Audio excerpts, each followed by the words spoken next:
Hey, howdy, hey, everybody. How we all doing on this Friday? Y'all know the drill. Can you see me? Can you hear me? How are we doing? I see Jake, I see Mitchell, I see Patrick. I saw Dexter, there's Sean. How are we all doing? Ninja Master Nick, how are we doing, y'all? How's your Friday? How's your weekend? How was your week? Let me know. What was the highlight of your week so far? Hello, Wildcat. You scared me for a minute, Mitchell. You had to rake your yard and you have a... Yeah. He'll get me a... Hey! Harry Potter and Disney fan is here! What is playing? Oh, Harry Potter. I have Winter Wonder Dog VHS playing today. Welcome, welcome, welcome, everybody.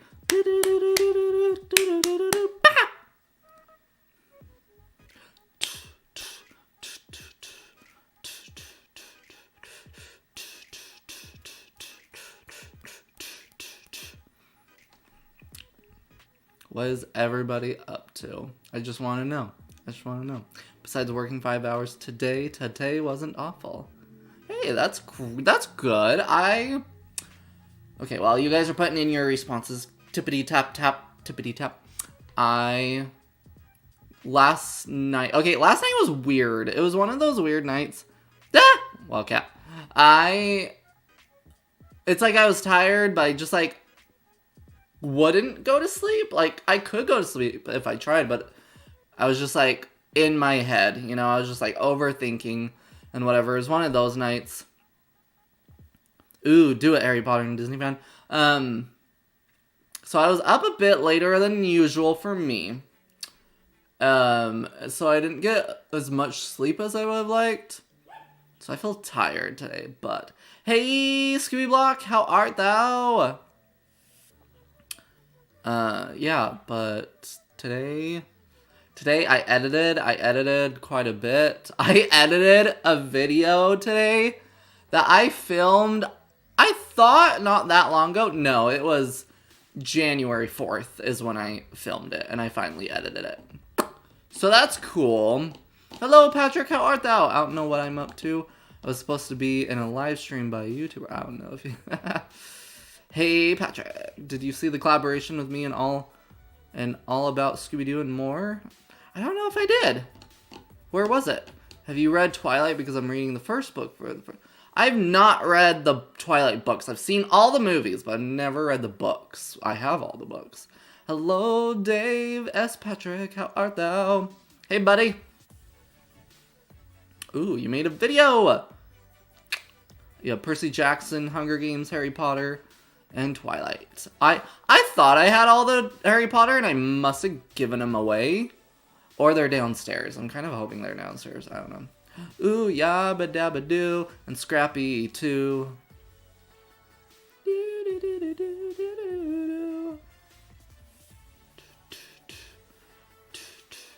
So, have I never done a book collection? I can do a book collection. I think I've only done a Michael Crichton book collection, but I can definitely do a book collection. What movie?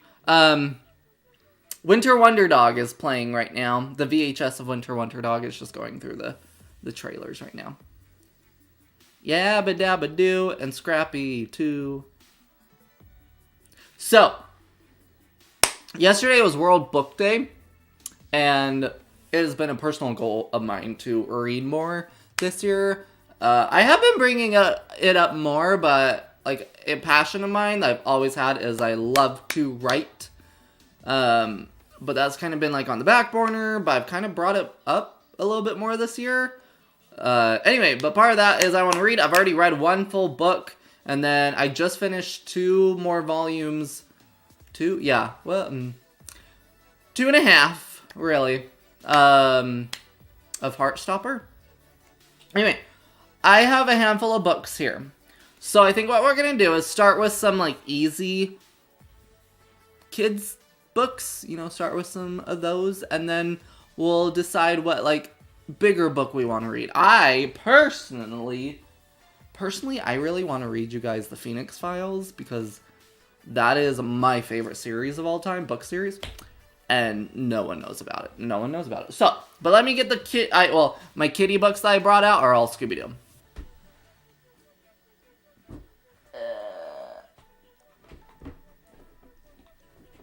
I lost one. Come back. It was slippery because it was the Loch Ness Monster. Get it? But it's... You should read some of the books you wrote. I thought about that too. We might do that as like a different stream. Unless y'all really want me to do that tonight, I will. But think I'm in trouble. But switch. Yeah, shit. Do you read books anymore? Because I thought you were. Yes. I still read. I'm trying to get back into reading. Because I've always kept reading even when I got out of high school, but it's just like gotten less and less, and so I was like, I gotta make it a little more of a priority for me. So I've been trying to read at night for like at least an hour. A Christmas Story. I really want you to. I love getting inspired by others. Okay. Yeah, if y'all want me to read some of the things I've wrote, we can definitely do that. I'm just gonna like quickly go through these if you guys want to hear any of these. So I have Scooby-Doo and the Loch Ness Monster. I have Aloha Scooby-Doo. I have Scooby-Doo Snow Ghost. I have Sled Race Mystery. I have Sea Monster Scare. I have Howling in the Playground, on the Playground. Disappearing Donuts. Map in the Mystery Machine. The Haunted Ski Lodge. Then, I think I'm in trouble. Okay. I have this Scooby-Doo storybook collection. It is a thick boy. It has Scooby-Doo and Jungle Jeopardy, Scooby-Doo and the Opera Ogre, Scooby-Doo and the Alien Invader, Scooby-Doo and the Weird Water Park, Scooby-Doo and the Phantom Cowboy, Scooby-Doo and the Witch's Ghost, Scooby-Doo and the Fantastic Puppet Factory, and Scooby-Doo and the Marsh Monster. And then I have the Case of the Disappearing Scooby Snacks. And I have Scooby Don't. So those are like my Scooby Kitty books. If you want to read any of those. I am not saying that one, Mitchell. Good try, though.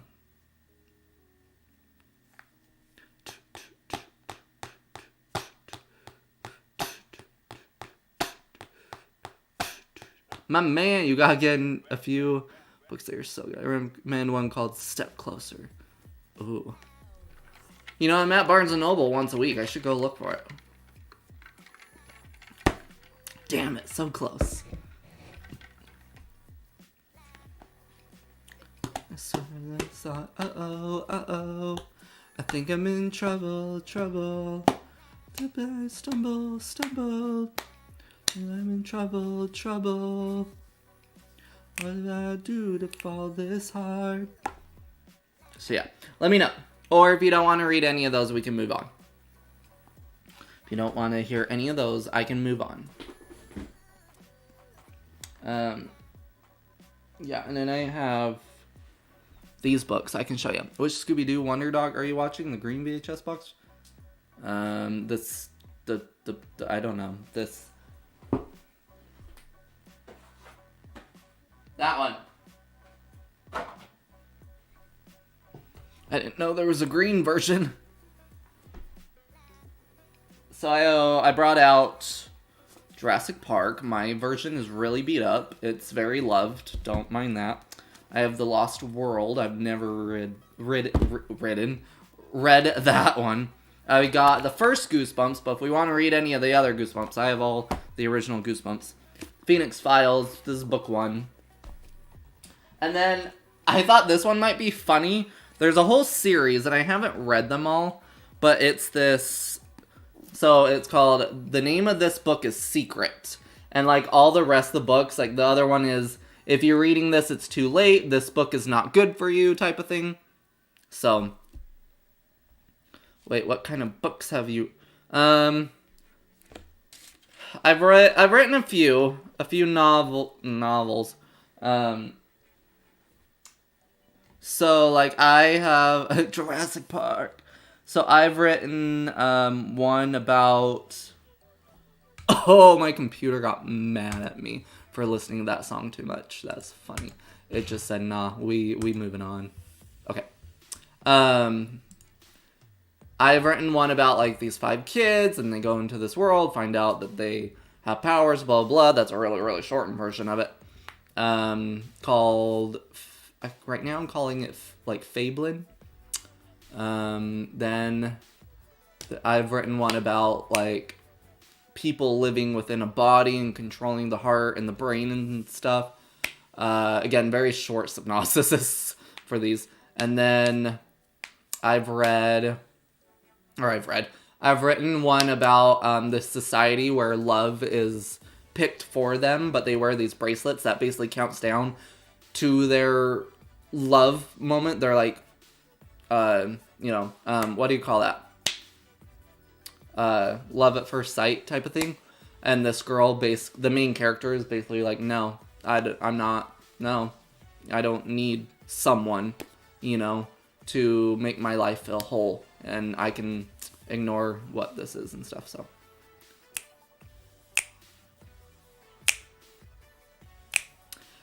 So I will say the love one, the Countless Love is the working title right now. Countless Love is the one I think I have the least written. People Within is the working title for the other one too. People Within is, I don't have a whole lot of that one written either. The one that I have the longest is Fablin.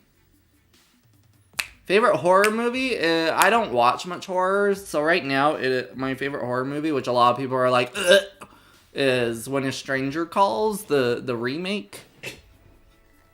If you read one of the Jurassic books, you should go with the first one, Jurassic Park. I've read that one before. I do not. Do they make Osmosis Jones books? Have I ever heard of...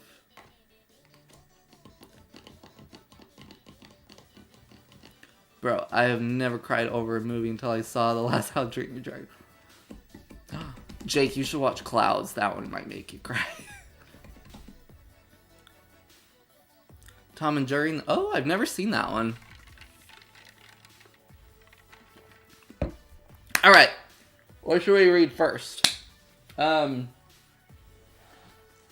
like, if I read one of these, should I just do, like, a chapter or 2 or something?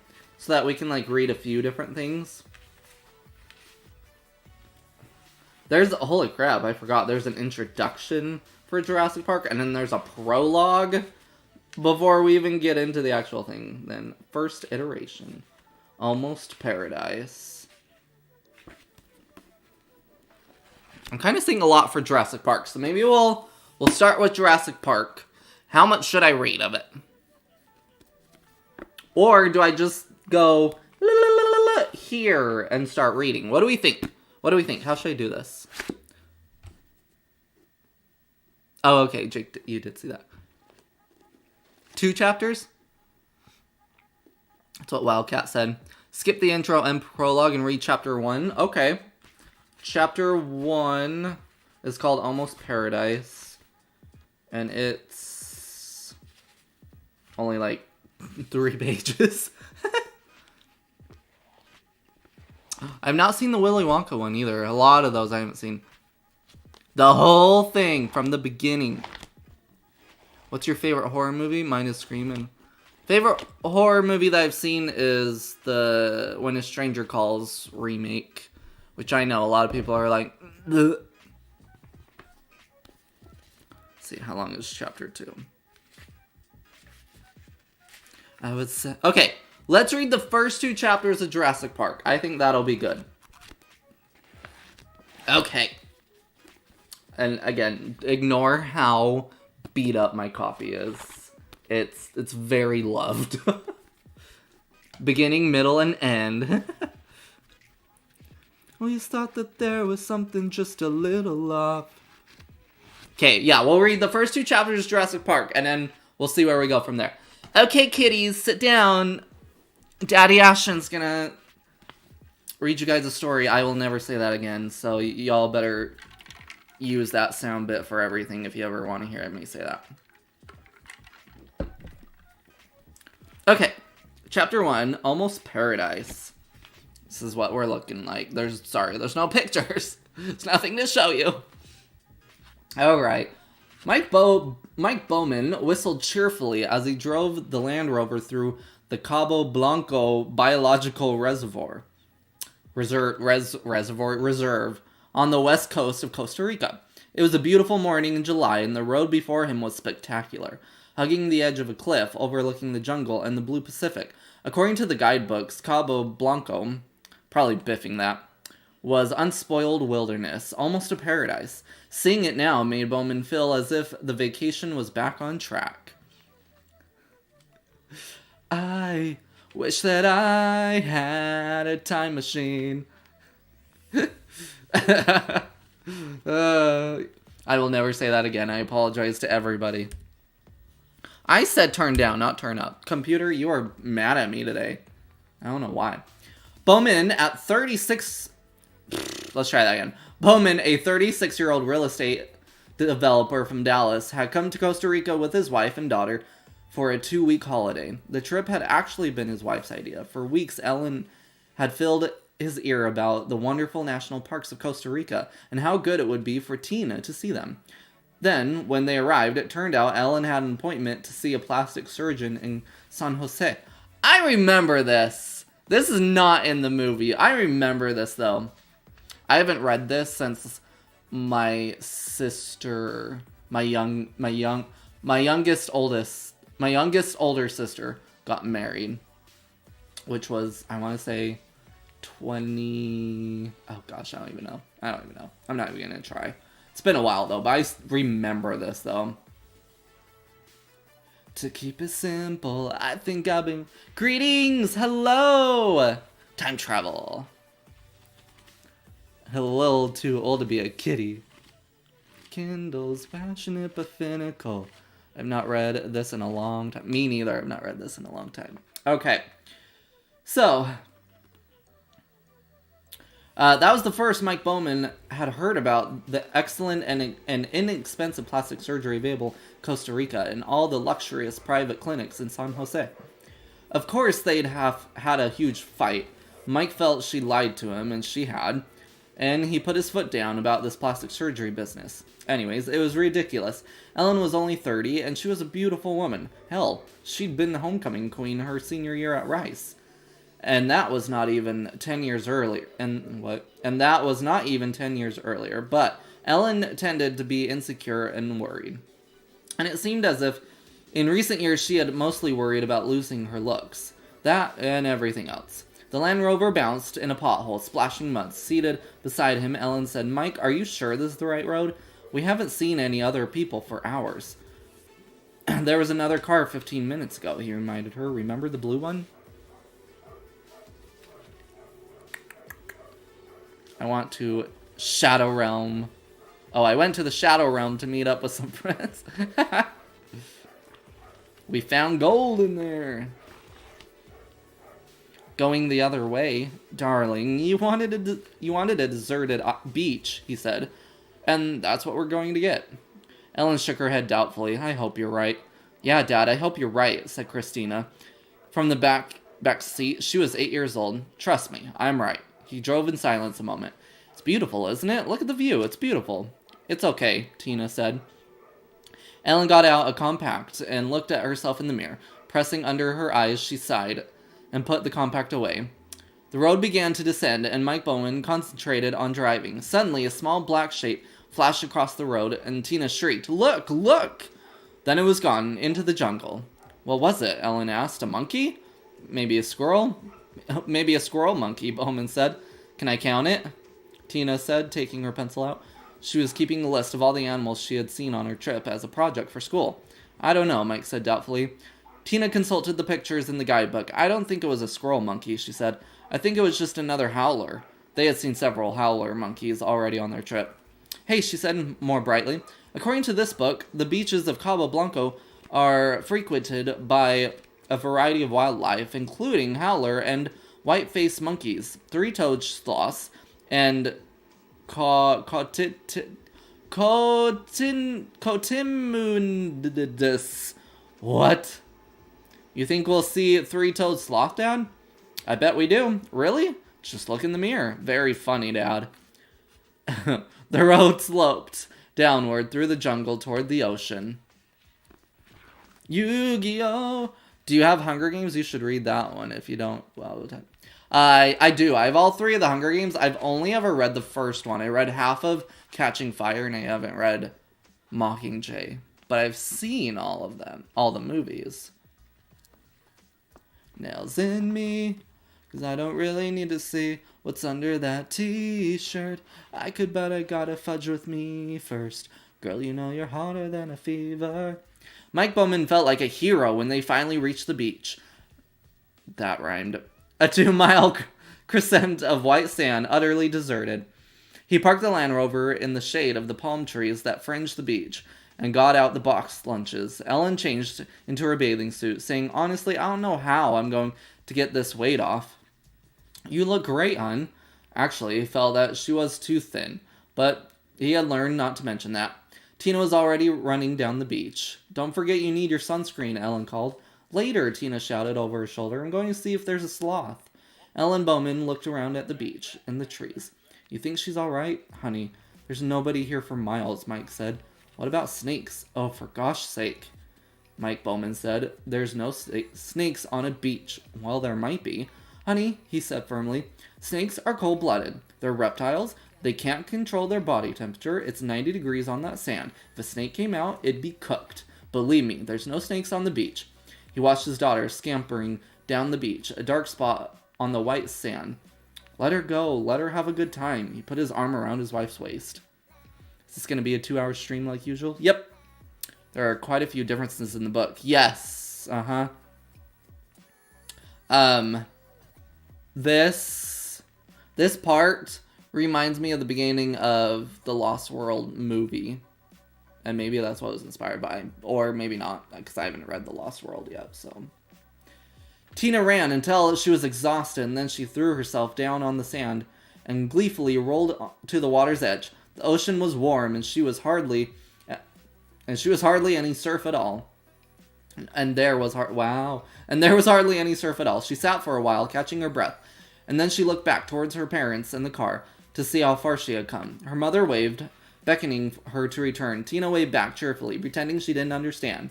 Tina didn't want to put sunscreen on, and she didn't want to go back and hear her mother talk about losing weight. She wanted to stay right here and maybe see a sloth. Tina had seen a sloth 2 days earlier at the zoo in San Jose. It looked like a Muppets character, and it seemed harmless. In any case, it couldn't move fast. She could easily outrun it. Now her mother was calling her, and Tina decided to move out of the sun, back from the water to the shade of the palm trees. In this part of the beach, the palm trees overhang and overhung a gnarled tangle of mangrove roots, which blocked any attempt to penetrate inland. Tina sat in the sand and kicked the dried mangrove leaves. She noticed many bird tracks in the sand. Costa Rica was famous for its birds. The guidebook said there were 3 times as many birds in Costa Rica as in all of America and Canada. Was Taz? No, I can't find Taz. He literally just fell, and I think a black hole sucked him into the abyss. I don't know where Taz is. It's actually bothering me. Yeah, this part was part of the Lost World movie. Yeah, okay, see, so I understand. Long hair, slick back, white t-shirt, and I got that good girl faith and a tight little skirt. Alright. In the sand, some of the 3-toed bird tracks were small and so faint they could hardly be seen. Other tracks were large and cut deeper in the sand. Tina was looking idly at the tracks when she heard a chirping followed by a rustling in the mangrove thicket. Did sloths make a chirping sound? Tina didn't think so, but she wasn't sure. The chirping was probably some ocean bird. She waited quietly, not moving, hearing the rustling again, and finally she saw the source of the sounds. A few yards away, a lizard emerged from the mangrove roots and peered at her. Tina held her breath. A new animal for her list. The lizard stood up on its hind legs, balancing on its thick tail, and stared at her. Standing like that, it was almost a foot tall, dark green with brown stripes along its back. Its tiny front legs ended in little lizard fingers that wiggled in the air. The lizard cocked its head as it looked at her. Tina thought it was cute, sort of like a big salamander. She raised her hand and wiggled her fingers back. The lizard wasn't frightened. It came toward her, walking upright on its hind legs. It was hardly bigger than a chicken, and like a chicken, it bobbed its head as it walked. Tina thought it would make a wonderful pet. She noticed that the lizard left 3-toed tracks that looked exactly like the bird's tracks. The lizard came closer to Tina. She kept her body still, not wanting to frighten the little animal. She was amazed that it would come so close. But she remembered that this was a national park. All the animals in the park would know that they were protected. This lizard was probably tame. Maybe it even expected her to give it some food. Unfortunately, she didn't have any. Slowly, Tina extended her hand, palm open, to show she didn't have any food. The lizard paused, cocked its head, and chirped. "Sorry," Tina said. "I just don't have anything." And then, without warning, the lizard jumped up onto her outstretched arm. Tina could feel its little toes pinching the skin of her palm, and she felt the surprising weight of the animal's body pressing her arm down. And then the lizard scrambled up her arm toward her face. Bye. I sent something spicy. Ooh. I'm pretty sure. I found Taz. He was in my pocket where I placed him after I stole him. Dun-dun-dun-dun. I just wish I could see her, Ellen Bowman said, squinting in the sunlight. That's all. Just see her. I'm sure she's fine, Mike said, picking through the boxed lunch packed by the hotel. There was unappetizing grilled chicken and some kind of meat-filled pastry. Not that Ellen would eat any of it. You don't think she'd leave the beach? Ellen said. No, hon, I don't. I feel so isolated here, Ellen said. I thought that's what you wanted, Mike Bowman said. I did. Well then, what's the problem? I just wish I could see her, is all, Ellen said. Then, from down the beach, carried by the wind, they heard their daughter's voice. She was screaming. That is the end of Chapter 1. Chapter 1 is done. You'll get Taz when I find another one for myself. I took out that hoodie you fit right into. All these battered pieces in my soul. I just know what I to hold. Is the day I let them go. My heart's a dumpster fire burning all damn day. Yeah. Do we think she died? Do we think she got eaten alive? I mean, that scene was always creepy to me in the Lost World movie. That was always creepy to me. I know, Mitchell. Don't worry. I just gotta look harder, apparently, for Taz.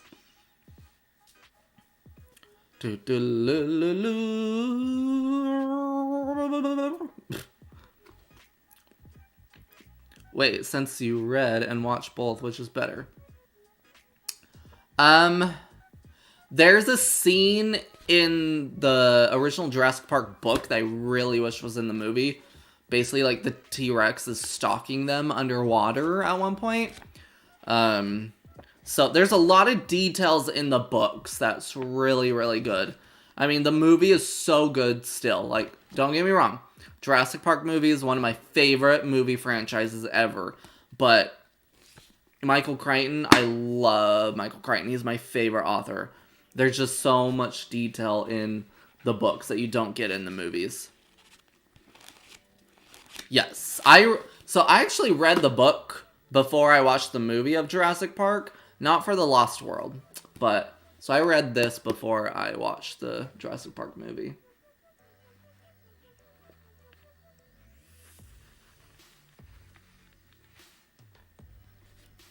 Do you think they'd do a Jurassic Park remake? I kind of don't want that, but like, do you think they'd ever do that? Burning all damn day. I know. Just like, watch me hunt for Taz. Bro keeps growing higher while I'm trying to find some peace of mind. If anything, if they, at this point, with the Jurassic franchise, I want spin-offs for specific characters. I want to see John Hammond coming up with all this idea for Jurassic Park and then making it a reality until it wasn't. I want to see, gosh, what was Macy's mother's name? We learned about her in Dominion. I want to see the story behind that. I want to see her.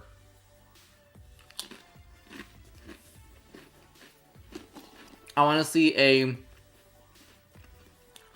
spin-off of Macy and her, like, living now post-Dominion and among the dinosaurs, going to school, and now she's a face, you know, like, everybody knows who she is.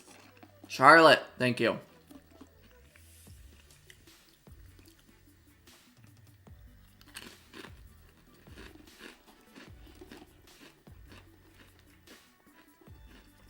I'm definitely intrigued for the Little Mermaid live-action movie.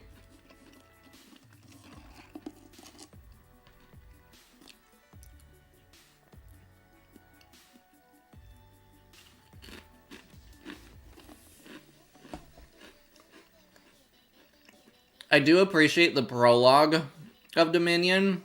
Kind of showed us a bit of life for the dinosaurs before the humans came.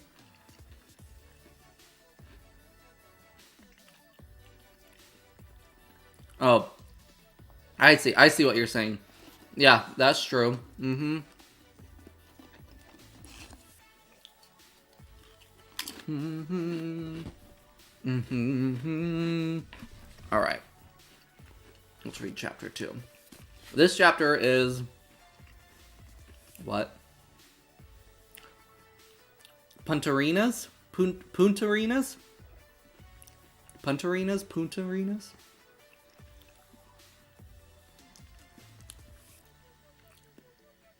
Ooh, Biosyn origin story would be good. It's eye-catching light. Should I even look that up, Mitchell? I'm a little afraid. Alright. I think she's quite comfortable now, Dr. Cruz, calling him Cruz, said, lowering the plastic flap of the oxygen tent around Tina as she slept. Oh, she didn't die, y'all. I forgot. Did they make a book on any of the other films? No, so the book was first. Then they made the Jurassic Park movie. Michael Crichton is not one to make sequels. He's only done 2 sequels in his life to his books. The only reason he did a Jurassic Park sequel is because Steven Spielberg wanted to make another movie. And then at that point, they just said, screw it, we're going to keep making movies. Which is fine, that's whatever.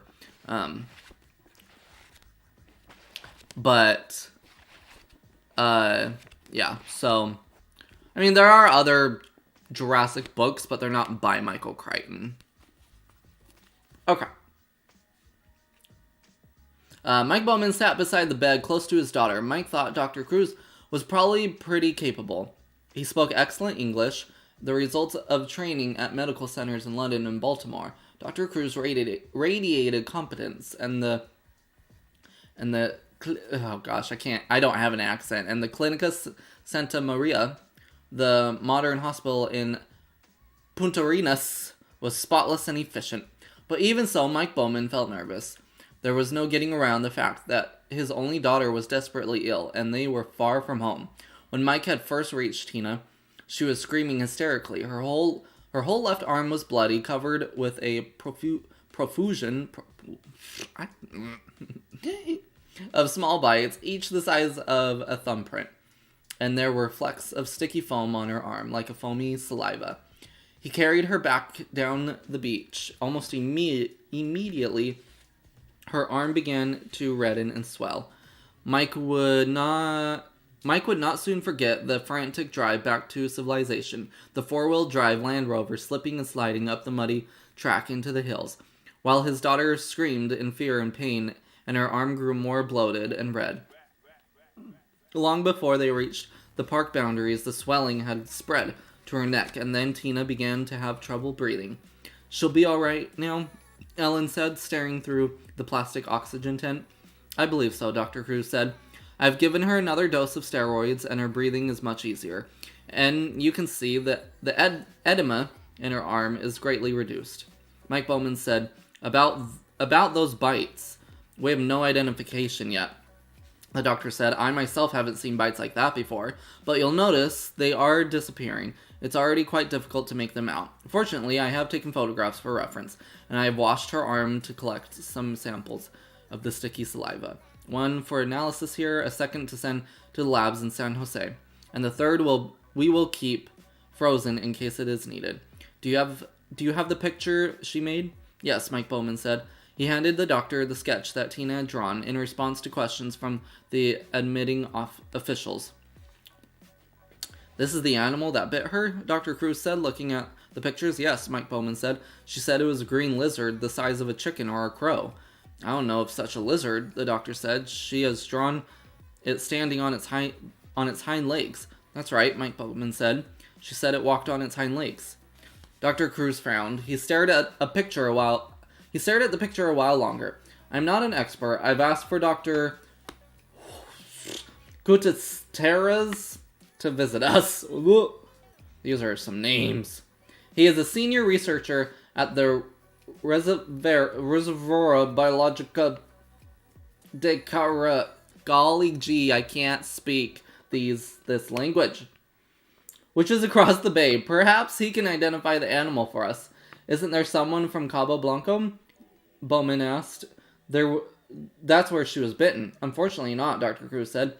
Cabo Blanco has no permanent staff and no researcher has worked there for some time. You are probably the first people to walk on that beach in several months, but I'm sure you will find Dr. Gutierrez to be knowledgeable. Hello, Scoobyverse! Fire! Naruto? You'll remember me. Was Amanda Kirby, I think she was. Tina just needs to get better at the game. Quite literally a skill issue. Hopefully we get something. Oh yeah! Oh my gosh, I kind of forgot about that. Mike loves to ride his bike.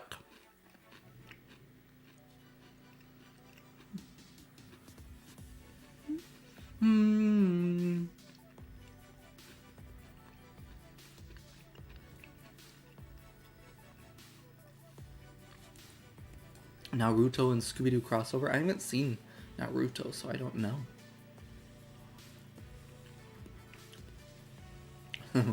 You're alive!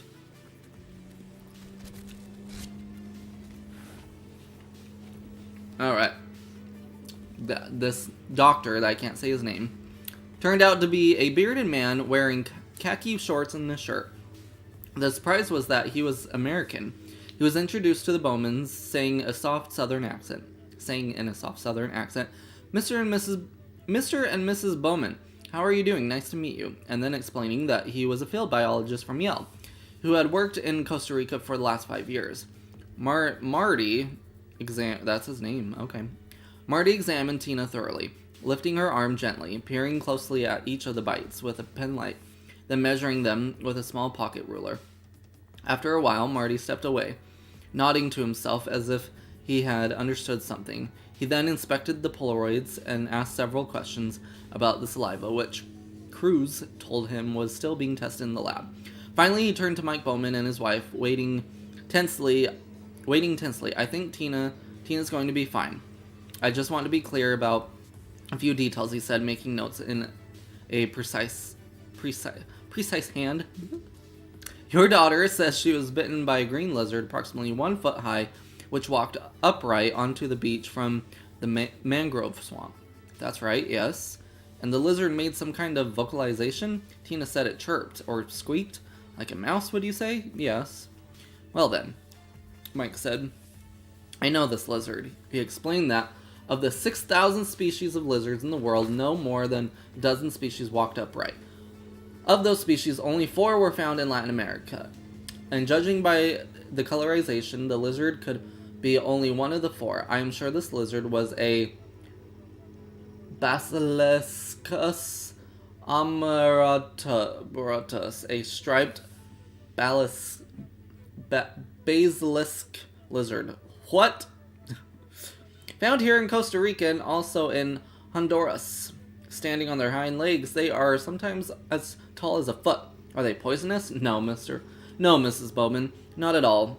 Marty explained that the swelling in Tina's arm was an allergic reaction. According to the literature, 14% of people are strongly allergic to reptiles, he said.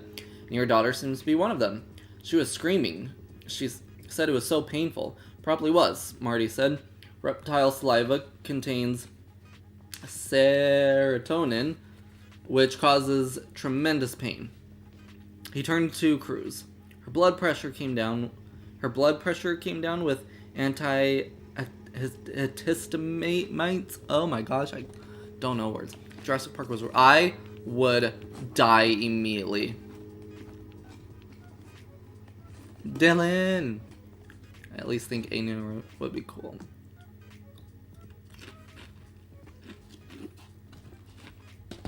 I have no idea. Because I don't know what Naruto is even about. Just play dead. What would you do if Jurassic Park was actually real? Would you visit or would you be...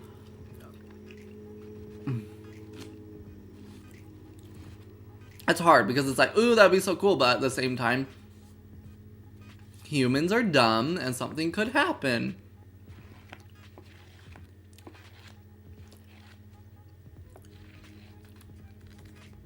Think too much. How do you go from regular earphones to just these big muffins? I actually switch out like all throughout the day from the earbuds to these. I'm just so used to having stuff on or in my ear and playing music that I really don't even notice anymore. I'm not afraid of some retro iguanas. Yes, Cruz said, promptly. Serotonin, Marty said, no question. Still, Ellen Bowman remained uneasy, but why would a lizard bite her in the first place? Lizard bites are very common, Marty said. Animal handlers in zoos get bitten all the time. Just the other day, I heard that a lizard had bitten an infant in her crib in Amaloya, about 60 miles from where you are. So bites do occur. I'm not sure why your daughter had so many bites. What was she doing at the time? Nothing. She said she was sitting pretty still because she didn't want to frighten it away. Sitting pretty still, Marty said, frowning. He shook his head. Well, I don't think we can say exactly what happened. Wild animals are unpredictable. And what about the foamy saliva on her arm? Ellen said. I keep thinking about rabies. No, Marty said. A reptile can't carry rabies, Miss Bowman. Your daughter has suffered an allergic reaction to the bite of a lizard. Nothing more serious. Mike Bowman then showed Marty the picture that Tina had drawn. Marty nodded. I would accept this as a picture of a lizard, he said. A few details are wrong, of course. The neck is much too long, and she has drawn the hind legs with only 3 toes instead of 5. The tail is too thick and raised too high, but otherwise this is a perfectly serviceable lizard of the kind we are talking about. Tina specifically said the neck was long, Ellen Bowman insisted. And she said there were 3 toes on the foot. Tina's pretty observant, Mike Bowman said. I'm sure she is, Marty said, smiling. But I still think your daughter was bitten by a common basilisk. Sure. and had a severe herpetological reaction. Normal time course with medication is 12 hours. Should be just fine in the morning. Where the dogs? They are at training. They're at school right now. Troubadour, call this hard. First chapter of Percy Jackson style is hilarious. I accidentally... Oh, I remember that. Oh my gosh, I forgot about that. The Scooby-Doo show. Where I would throw quarters and they would chase them. Like my boy Kenji said, everyone loves money. Money, money, money, money, money. Waylon is the trainer. He's not the trainee. Waylon needs some of the most training, unfortunately. In the modern laboratory in the basement of the Clinica Santa Maria. Word was received that Marty had identified the animal that had bitten the American child as a harmless lizard. Immediately, the analysis of the saliva was halted, even though a preliminary fractionation showed several extremely high molecular weight proteins of unknown biological activity.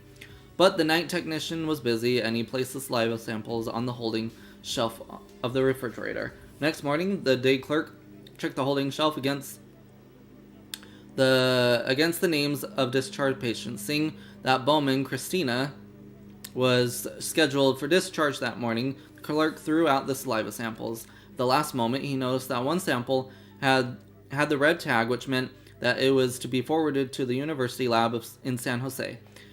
He retrieved the test tube from the wastebasket and sent it on its way. Go on, say thank you to Dr. Cruz, Ellen Bowman said, and pushed Tina forward. Thank you, Dr. Cruz, Tina said. I feel much better now. She reached up and shook the doctor's hand. Then she said, You have a different shirt. For a moment, Dr. Cruz looked perplexed. Then he smiled. That's right, Tina. When I worked all night at the hospital in the morning, I changed my shirt.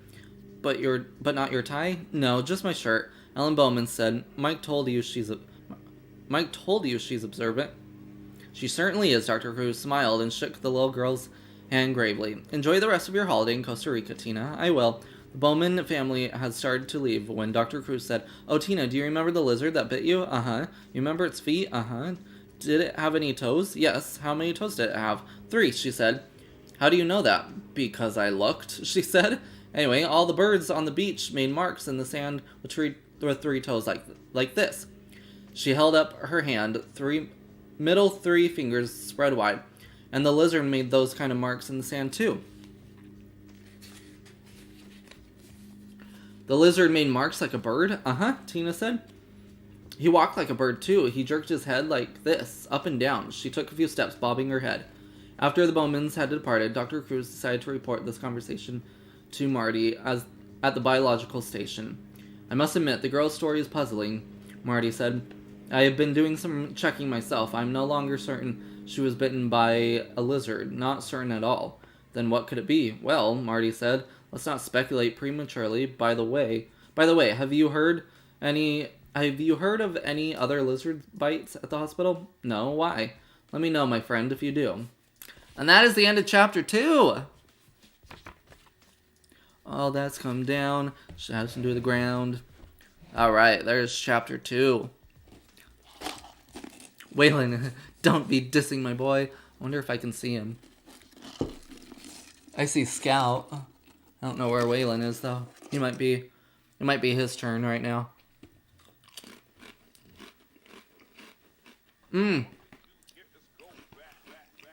I need to watch the new Puss in Boots movie. I actually haven't seen the original Puss in Boots movie.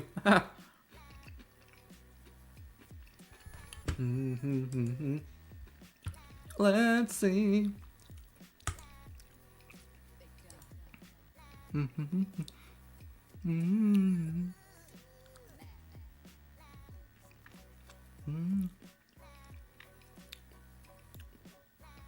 Oh no. Oh no. Oh no. Oh no. Breaking news. Okay. I have breaking news. Something by them. Okay.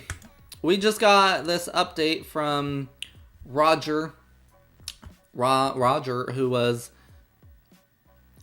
a writer. Well, he was a writer on Mystery Incorporated, but he was a writer on Scooby-Doo and the Mystery Pups. He just shared from a colleague, our show, Scooby-Doo Mystery Pups, has wrapped early because we lost our distribution with HBO Max.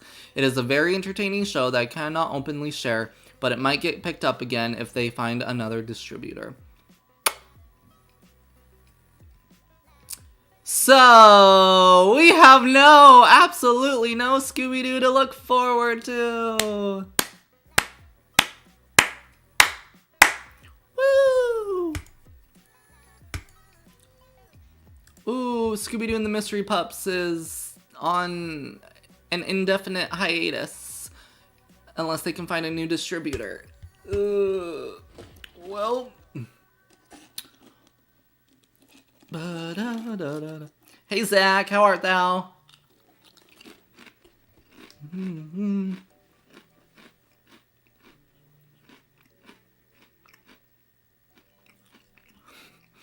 I'm gonna absolutely... I didn't do anything. That wasn't me. I just read it, okay? I didn't make that decision. I could drive to Hollywood. It's only 6 hours away. I can go to Hollywood.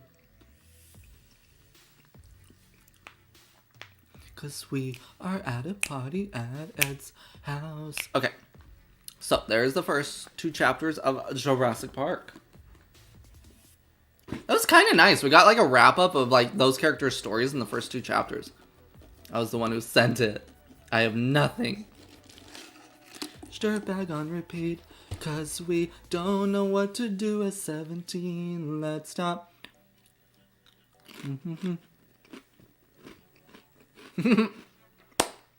True. Let's go back, Harry Potter and Disney fan. Yeah, it could be picked up. It's just by who and when. Like, it's not necessarily like tax. It wasn't for a tax write-off like Holiday Haunt, but now that they don't have a distributor, it has nowhere to go. There is a Spider-Man 4 coming.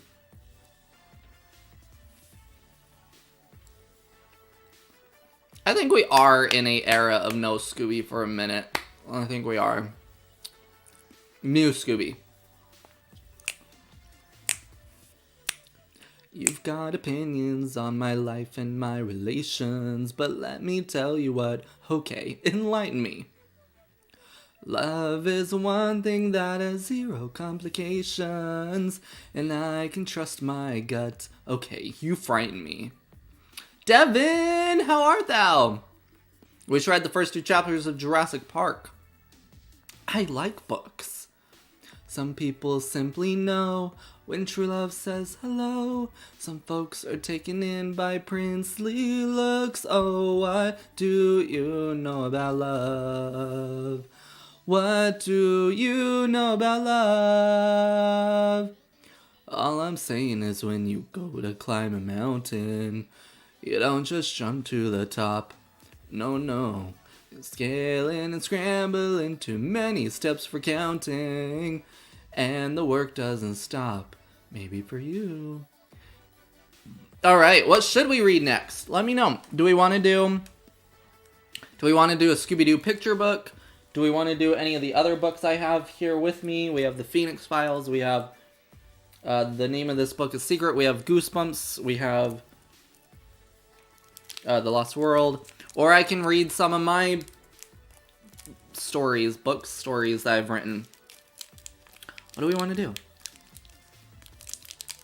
Anyone who after life would have one friend who's not a deer. Ah! I'm gonna bang their head.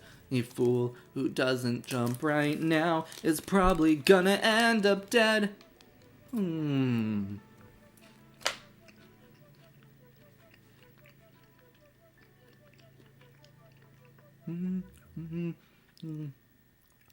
Okay. I said, oh, there's a there was a dust thing coming for me. I say we do one of the short Scooby-Doo picture books. Oh my gosh. This is one of my favorite songs from season 3 of High School Musical, the musical, the series. Their rendition of What Do You Know About Love? So fun. It's one of my favorites. Song's over now, though. What's next? Oh, that one's fun, but it's hard to sing with. Oh, came back on. Anyway, explain why someone leaked the show. Explains why. Oh, true.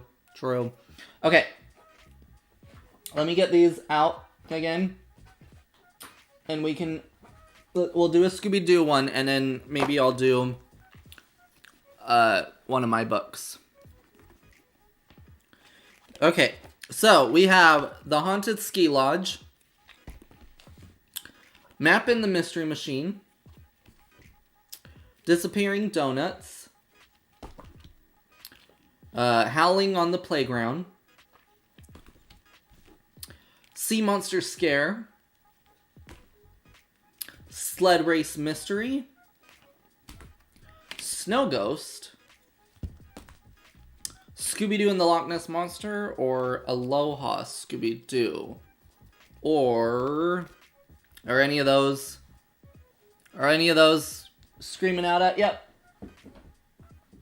Or we have The Case of the Disappearing Scooby Snacks, or Scooby Don't, or I have like the big storybook collection that we can pick one out of. But in too many steps for counting. They should make a movie about me. Just kidding. I don't have the script for Holiday Haunt. Life, that's the plan. It's not a thing you get. It's work, tears, and sweat. So says the sweaty, smelly mountain man. Oh, what do you know about love? What do you know about anything, anyone who has a brain would have worn some winter gear. Anyone with half a life would have one friend who's not a deer. I do. Any fool who jumps headlong is gonna bang their head. Any fool who doesn't jump right now is gonna end up dead. Thoughts on marching band? I was never in the marching band. Let me read the ones that are in the storybook. So in the storybook has Scooby-Doo in the Jungle Jeopardy, Scooby-Doo in the Opera Ogre, Scooby-Doo in the Alien Invaders, Scooby-Doo in the Weird Water Park, Scooby-Doo in the Phantom Cowboy, Scooby-Doo in the Witch's Ghost, Scooby-Doo in the Fantastic Puppet Factory, and Scooby-Doo in the Marsh Monster. What do you know about love? What do you know about love?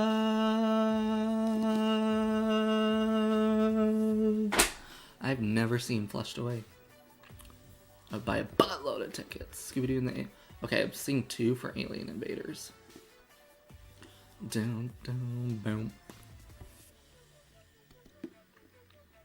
Bum, bum, bum. And all of them have pictures this time to show y'all. From the attic. I don't mean to be dramatic. Okay, that's where Alien Invaders starts. Oh, thank you, Devin. I don't think so. I just love to sing. I don't think I'm a good singer, but I love to sing. Disappearing Donuts. Ugh. Dumpster fire burning all damn day.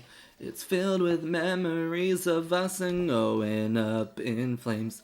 Maybe it's trash, maybe it's really not that bad, but the smoke from what you broke keeps growing higher. Let's see. Some peace of mind in this dumpster fire.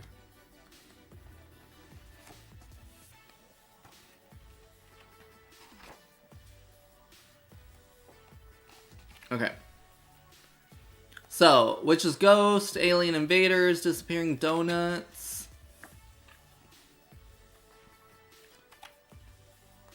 It's kind of what we're down to at the moment, I feel like. Yeah, we're still waiting for iCarly Season 3. My heart's a dumpster fire burning all damn day. It's filled with memories of us and going up in flames. And maybe it's trash, maybe it's really not that bad. He better be. He better be revealed at some point. Like, come on. In this dumpster fire.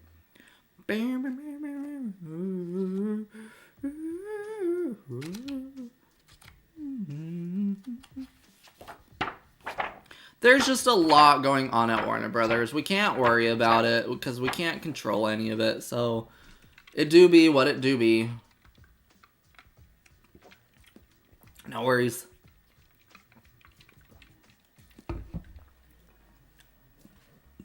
Okay. I'm going to do Alien Invaders just because that's my favorite animated Scooby movie. You guys can see the end of the Opera Ogre, but Scooby-Doo and the Alien Invaders. Alright. Here we go. Scooby and his pals from Mystery Inc. were traveling through the desert in the Mystery Machine. But then a big sandstorm struck and Shaggy had trouble driving. Like, I can't see a thing, cried Shaggy as he accidentally turned down the wrong road. The sandstorm was so thick no one noticed a no trespassing sign they passed. Suddenly, the whole van was bathed in a bright light from above.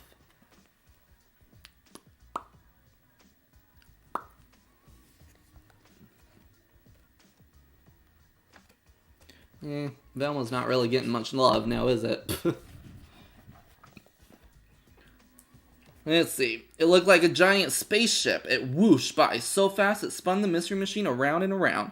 Shaggy couldn't keep control, and the van ran into a cactus. Bam! When Scooby and the gang climbed out, the ship was gone. What was that thing? Velma asked. Was it some kind of jet? Wondered Daphne. Not like any jet I've ever seen, said Fred. Did you see how fast it was? These are lines pulled directly from the movie. That's funny.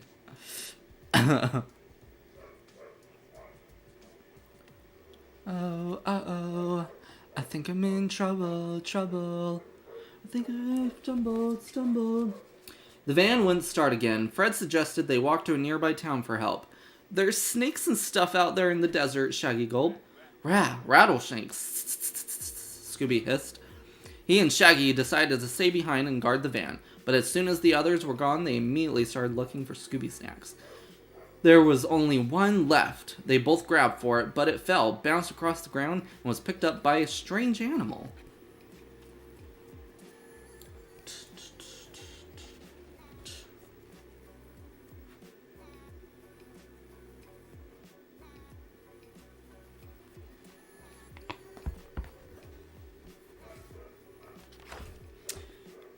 It's okay, we're not the heads at Warner Brothers, y'all, so nothing we can do. Just enjoy what we have, and we will get new content when things get sorted out over there.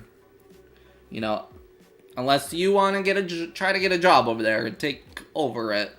You know, it's like we can't do anything, and that's what I'm annoyed about right now. Is just everybody's like, Scooby, and I'm like, what are we gonna do? We can't. So we have 50 plus years of content. Enjoy that for now. You know, we don't need new Scooby every year. We really don't. There's plenty of franchises that don't get new content for years and years. I think Marvel has ruined cinema in that way of, oh my gosh, if something's not happening with our franchise, it's dead. But it is what it is.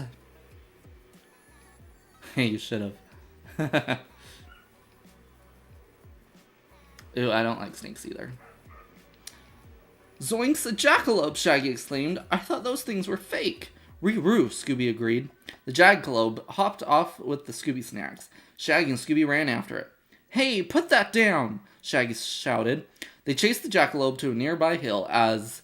Oh wait, no, not yet, sorry. It ran into a tunnel that glowed with an eerie golden light. As they peered in, Scooby and Shaggy got the strange feeling they were not alone. They turned around and got a big surprise. Aliens! Shaggy and Scooby raced away as fast as they could as the Scooby-Doo Where Are You theme song played. Shaggy and Scooby raced away as fast as they could. Two scary-looking aliens followed right behind on their space cycles. Shaggy and Scooby tried disguising themselves as a pair of cacti, but that didn't fool the aliens. The two friends ran up and down hills, but they couldn't lose the creepy space critters. Finally, they knocked loose some big flat stones and rode them like sleds down the hill. They slid all the way to the nearby town and left their pursuers far behind.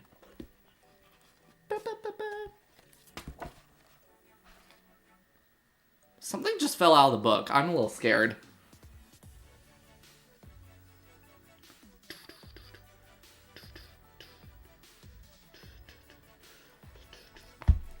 I don't know if I should look at what is in here. Oh, is it nothing? Weird. I fell out of the book. Okay.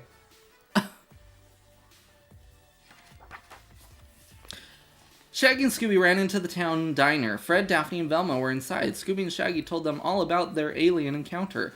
Aliens? The rest of the gang didn't know what to think. They're real. Oh, sorry. They're real, shouted a crazy-looking man named Lester. Them aliens are here to take over the world. Have you had some contact with the aliens? Asked Velma. That's right, said Lester. Took me aboard their ship, they did. Lester told them about his close encounter about the alien spaceship. Since the gang couldn't get the van to a mechanic until morning, he offered to let them spend the night at his place. Lester had all sorts of kooky alien stuff. Daphne saw some satellite dishes through Lester's window. What are those? She asked. Salf dishes, Lester said. The government's put them up. Salf means search for alien life forms. Ever since they built them dishes, aliens started showing up. I got a friend named Lester. Cause I'm a monumental mess. And there's tightness in my chest. Okay, when did this come out? Oh, the price is still on this book. But I want to know, how much do you think this storybook collection was when it came out? Okay, this came out in 2000. So this storybook came out in 2000. How much do you think this storybook cost back in 2000? Because I bet you anything it'd be double the price today. I just want to know, what do y'all think? How much do you think this whole book cost? She's got a turkey neck. Hello, Variety.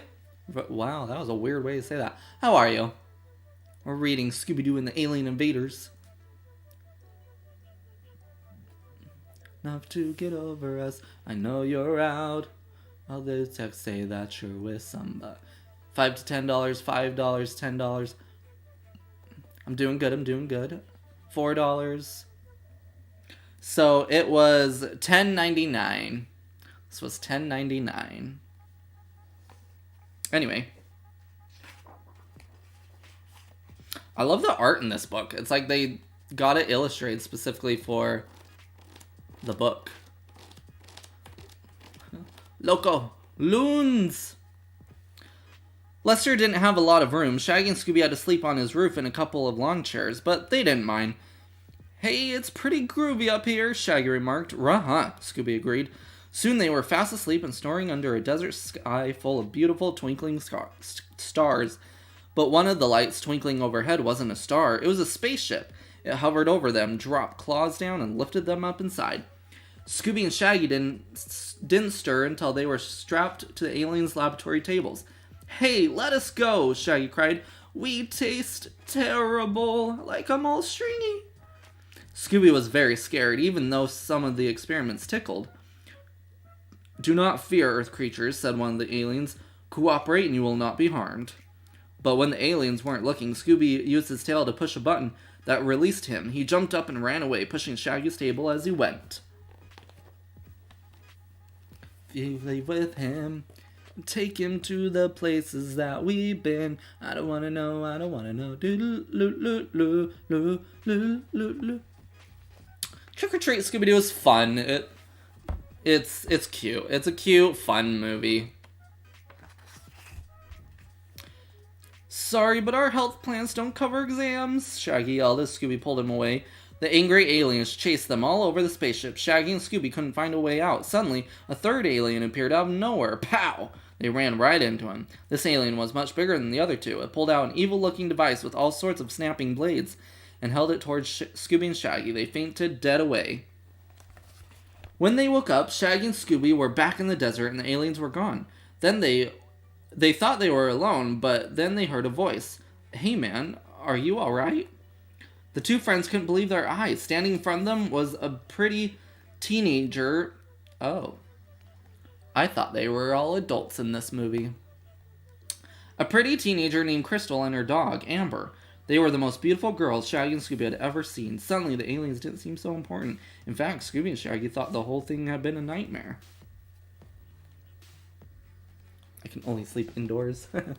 I've slept outdoors a bit.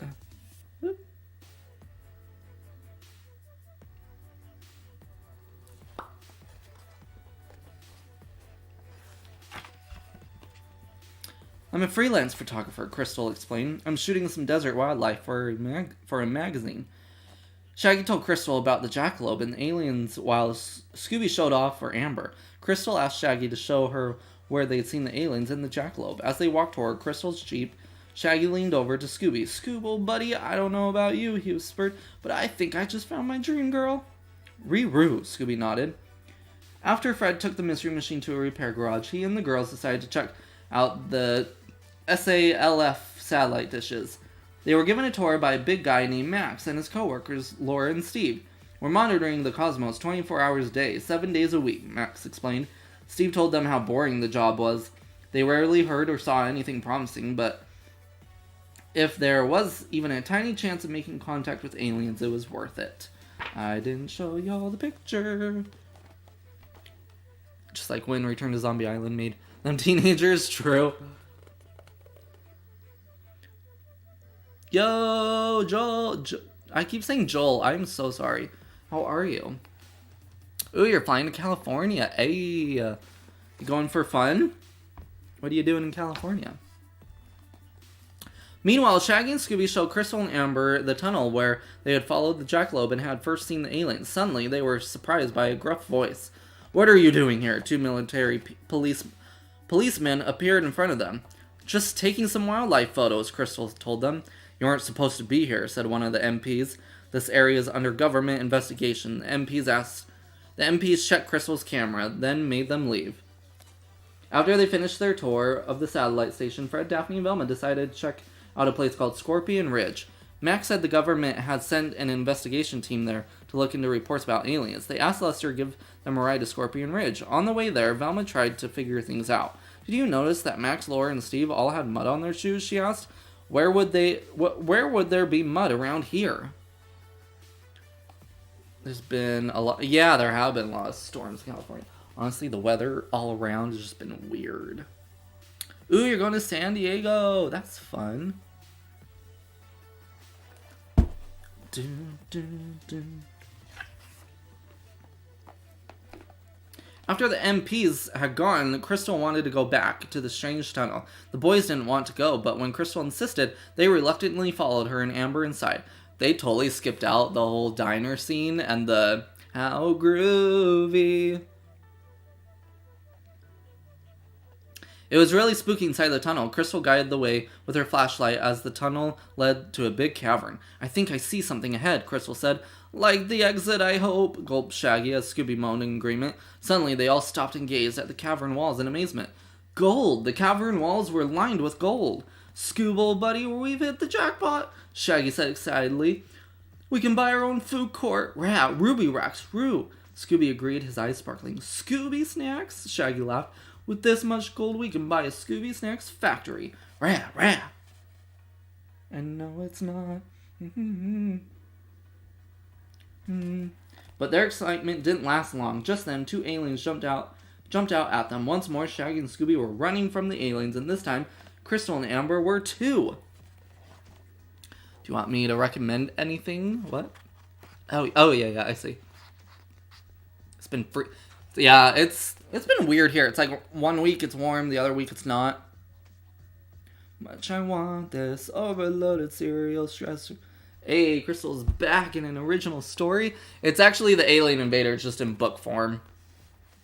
To keep it simple, I think I've been willingly following every impulse, picturing a future that sit out the window. The fire had started right when it kindles, and it's like off in a coal.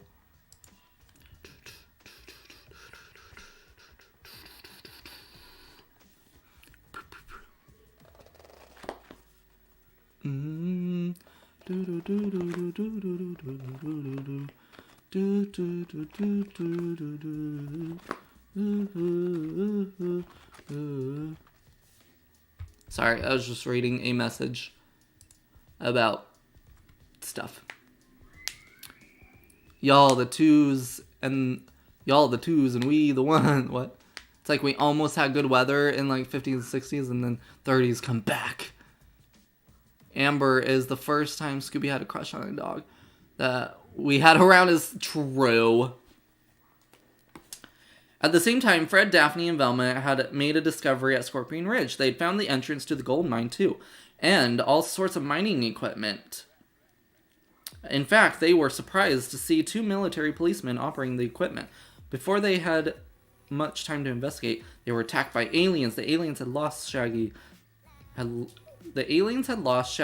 and their new friends, but now they had new victims. The big alien chased Fred, Daphne, and Velma into a trap. Before they knew it, they were swept up in a net. "You monsters!" cried Daphne. "Silence, Earthling," said one of the smaller aliens. "You should not have interfered." Velma just smiled. "You can give up the hokey alien charade now, Steve." The surprised alien slowly took off his mask. Sure enough, it was Steve from the satellite station. The alien next to him was Laura, and the big alien was Max. "My one condition is, say you'll remember me, standing in a nice dress, standing in the sunset, babe." Is Utah cold like Chicago?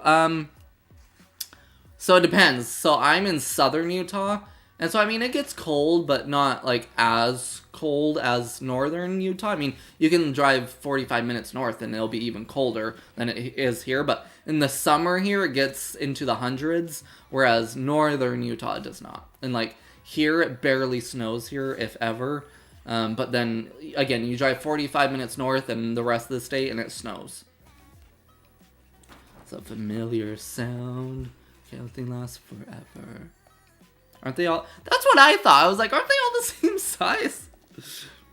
Steve, Max, and Laura told them how they had discovered the gold mine and how they kept the locals away with the alien story. They built a phony spaceship out of a helicopter and hired a couple of friends to pretend to be military policemen. "I knew it was all fake," said Fred. "Well, it doesn't help you now," sneered Steve. He pulled a lever and the net swung over a deep, dark pit. Steve was going to drop them in.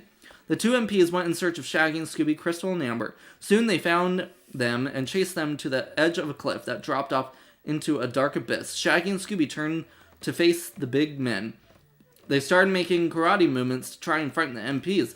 They were very pleased when the MPs suddenly looked scared, turned, and ran away. They didn't realize that Crystal and Amber had transformed themselves. They were real aliens.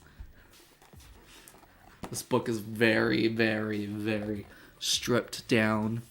"See me in hindsight, tangled up with you all night, burning it down.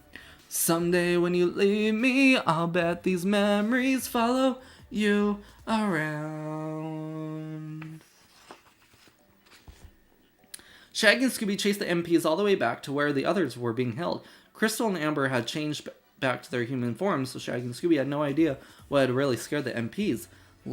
Like, "Stand aside, ladies," Shaggy said. This is man's work." "But Shaggy," Crystal started to warn him. Before they knew what happened, Shaggy and Scooby were knocked to the ground by the big MPs. It wasn't a total loss.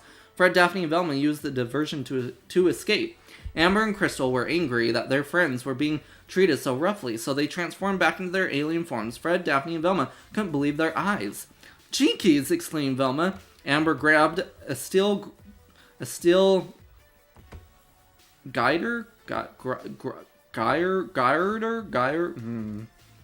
and using superhuman strength, twisted it around Max and the 2 big military policemen. They were trapped tight. Shaggy and Scooby were just coming to when they glimpsed Amber and Crystal as aliens. They were so frightened they screamed.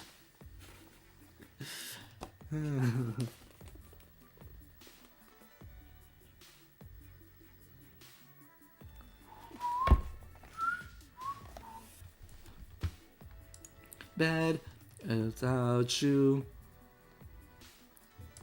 I'm wide awake." Okay. We're almost done with this one. I kind of want to see a show, not our style. Right? Me too.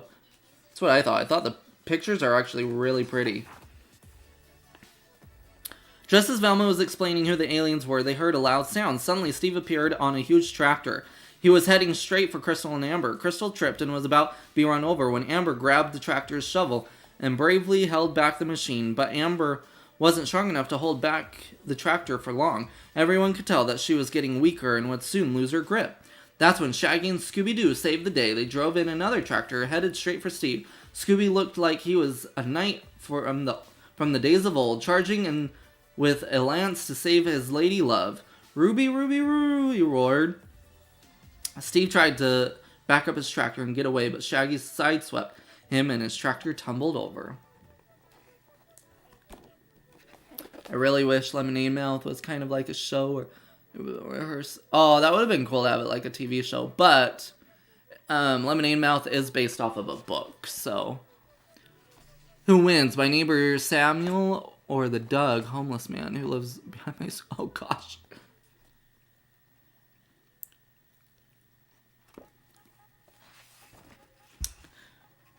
I don't believe it, cried Steve, staring at Crystal and Amber.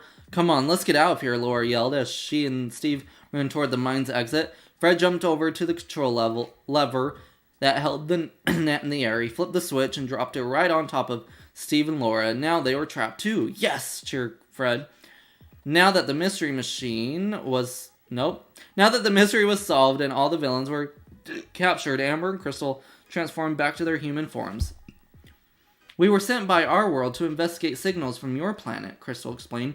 Transmitted by the South Station, Amber added, and everyone gasped. Shaggy looked at Amber. You can talk? Yes, quite well, Amber replied.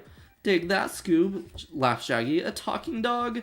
Suddenly there was a loud humming sound. A spaceship appeared above them, hovering over a hole in the cavern roof.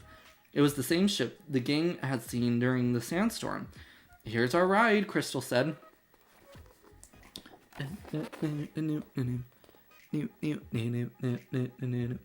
I know, the sad, sad ending of all of our childhood. Do you guys live in cold or hot states if you don't live in the U.S.? Is it? Yeah, I live in a hot city, a hot part of the state. We have to go, Crystal said as she hugged Shaggy goodbye. I hope you can forgive us for deceiving you. Yeah, like, we understand, Shaggy replied. You are really a groovy guy, Shaggy. Crystal smiled and gave him a quick kiss. Amber held Scooby's paw. Goodbye, Scooby. I'll never forget you. Wee-roo, Ramber, Scooby said sadly. The two aliens stepped into the light under the spaceship, waved one last goodbye, and were instantly gone. Soon the FBI and the police had arrived to take the villains into custody. Max was trying to get the authorities to listen to him about the real aliens. We saw them, Max was yelling as he was taken away. They were big, and give it a rest already, muttered Steve. No one's going to believe us. Lester was there smiling. He believed them. The mystery machine was repaired, and the king was ready to leave, except for Shaggy and Scooby. The VHS is over.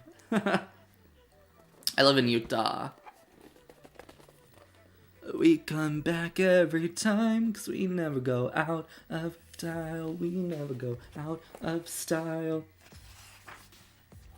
You guys okay? Fred asked them. Like, we're just completely destroyed is all, Shaggy said sadly. Rah, roid, Scooby added. Velma thought she had just the thing to cheer them up. She held up a new box of Scooby snacks. Scooby and Shaggy jumped in the mystery machine and started gobbling up the snacks. Well, that didn't take long, Velma said, smiling. As the van drove away across the desert, Shaggy and Scooby could be heard from a distance. Like, hey, it's mine, row, Rhine! And that is the end of Scooby-Doo and the Alien Invaders. I need to turn on the light. Dean, daydream, look in your eye. And I got that.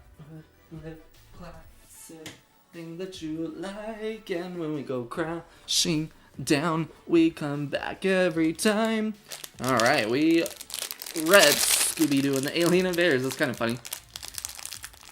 We read Scooby-Doo and the Alien Invaders, not watched.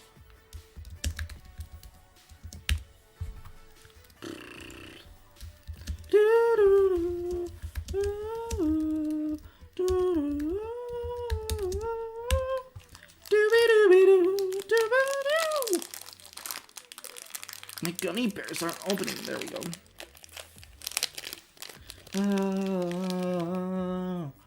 Used to want a sequel Alien Invaders. Nowadays, probably not. I want a sequel to Alien Invaders, but only if done right. Oh no, the Doug.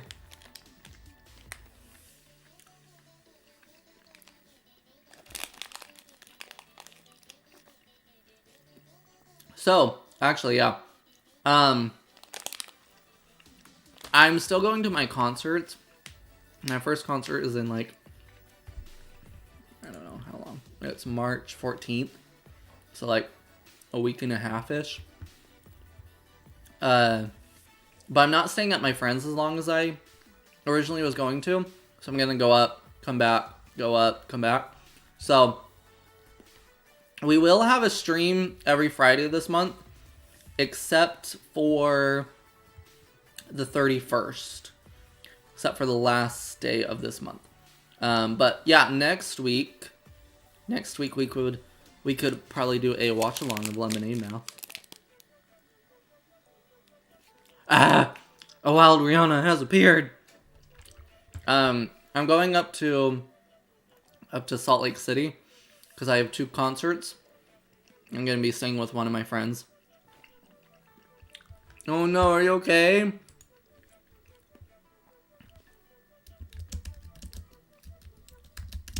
I know about love.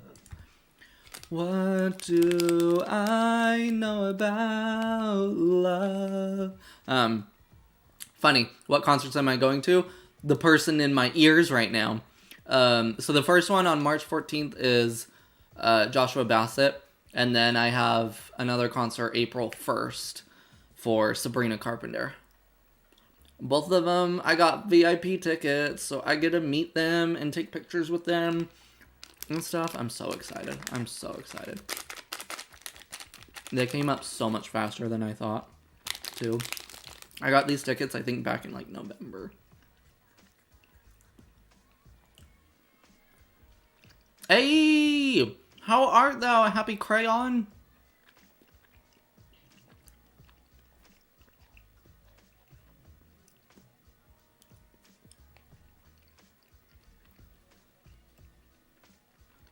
Song is a bop, but it's really hard to sing to. It's called Rockstar by Boy with Uke. When the scouts finally... Hey! And for some reason... Oh no! Oh no! Yeah, Happy Crayon. We're doing streams every Friday. They're different streams. We kind of switch between watch-alongs, trivia nights, chillin' chats and stuff. Just, yeah, but I'm doing content creating full-time now, so I do streams every Friday. I'm going to put that in my notes, Rihanna. Never have appendicitis.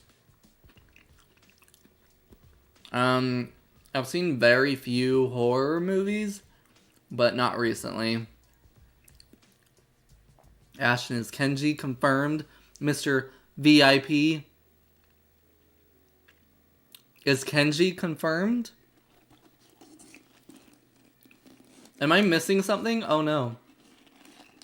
Yeah, so we still have like a half hour.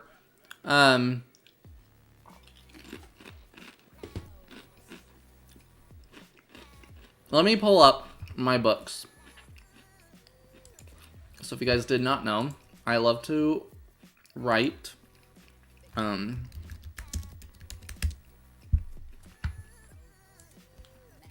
go like this so I can still see the chat. Da, da, da, da, da, da, ah. Okay.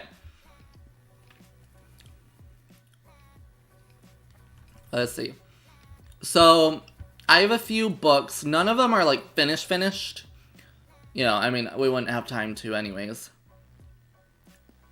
Should I try watching Megan? I'd have to watch it with someone, though. I originally, like, started writing them on paper and then translated them onto the computer. Oh. Okay.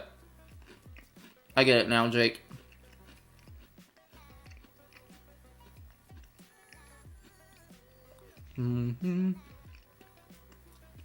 So,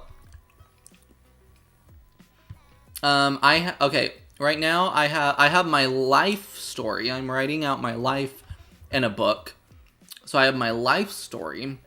I have a book called, right now it's like Fablin, which is about like these, I think it's 4 or 5 different kids. It's the most fleshed out book that I've done so far. I've been working on it since I was 8. I'm 25 now, so give you that timeline. And it's basically about like these kids that are like from another world, but they had to be adopted to other like families to be protected and whatever. I have one called People Within, which is about people working within a body, like the heart and the mind and stuff, and then like little people exist in a body. And then I have one called Countless Love, which is about a society that pretty much determines your, like, the love of your life right when you're born and stuff, and you can't modify it, you can't change it, it is your life. But this one girl is like, I'm making my own life.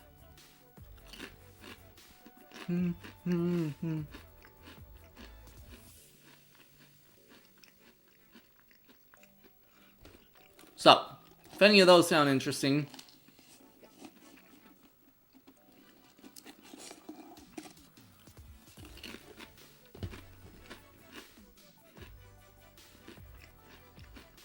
too bad I can't, Alec.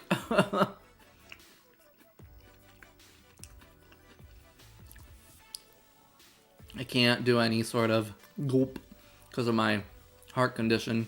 So, that won't be happening, unfortunately. Fortunately, unfortunately, I don't know. Maybe it's fortunate.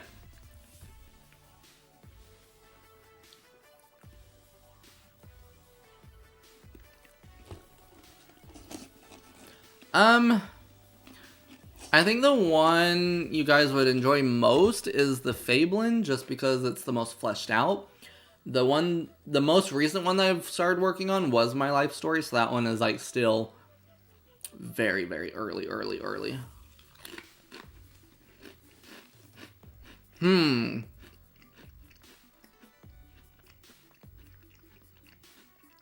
What should you take on the plane? That's a good idea, or a good question. Good idea.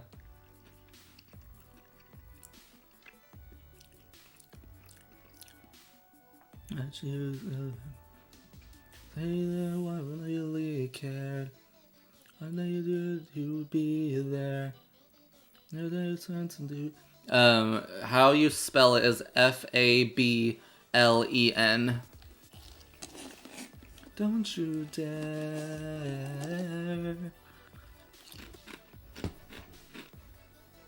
Oh, it spit it out.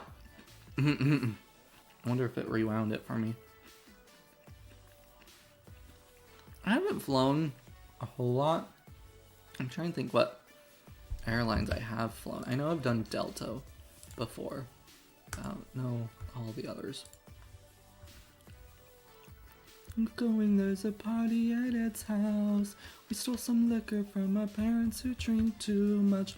We always dreamed about the night we could get out. This is the moment of get everything. Wow. All that I need. Just dance with me together till 2:45. I don't see all these faces when it's just you and me. So we'll play Teenage Dirtbag on repeat. No worries, Ashton G. 17, let's stop thinking about tomorrow. Now we've got out, 'cause we are at a party at Ed's house. Ooh,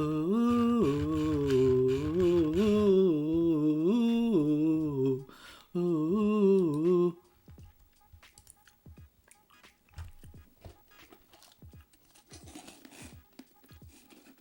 All right.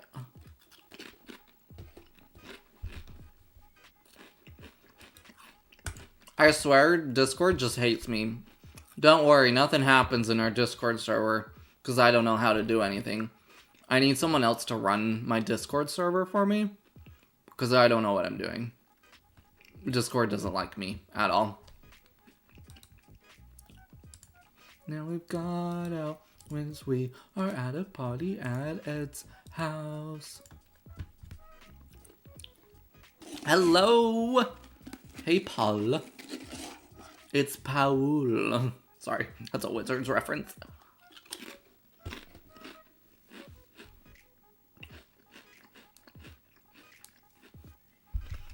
I just have to like constantly update the link. It's like I constantly have to go and get the link for the server. It's like you can't just paste it and it's good.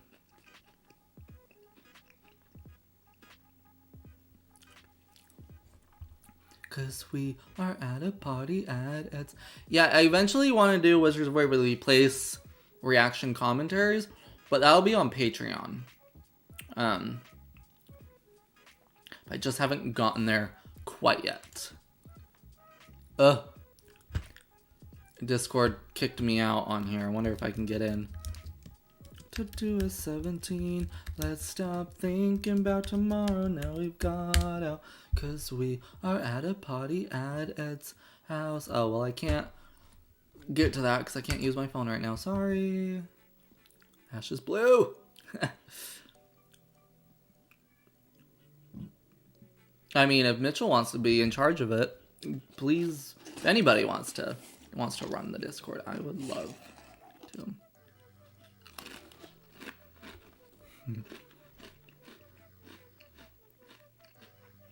Let's see. How long is the first chapter of this book? It's kind of long, wow. Okay. I am going to read at least the first chapter of one of my books. So right now this is titled Fablin. I don't know what... It's a working title. Fablen. Aren't we reading on this Friday evening? Yes, we read the first 2 chapters of Jurassic Park. We read the picture book of Scooby-Doo and the Alien Invaders. Now, I am a writer, and so I wanted to read some of my stories. So, this story I started writing when I was about 8, and originally it started about me and my friends at the time. A lot of the friends that this is based around I don't have anymore. They were childhood friends. But it was about my friends and I getting lost and our parents having to find us. And then it's gone through... This is like the 3rd version of it. Like I wrote that entire thing on paper. And then I revised it. I fleshed it out.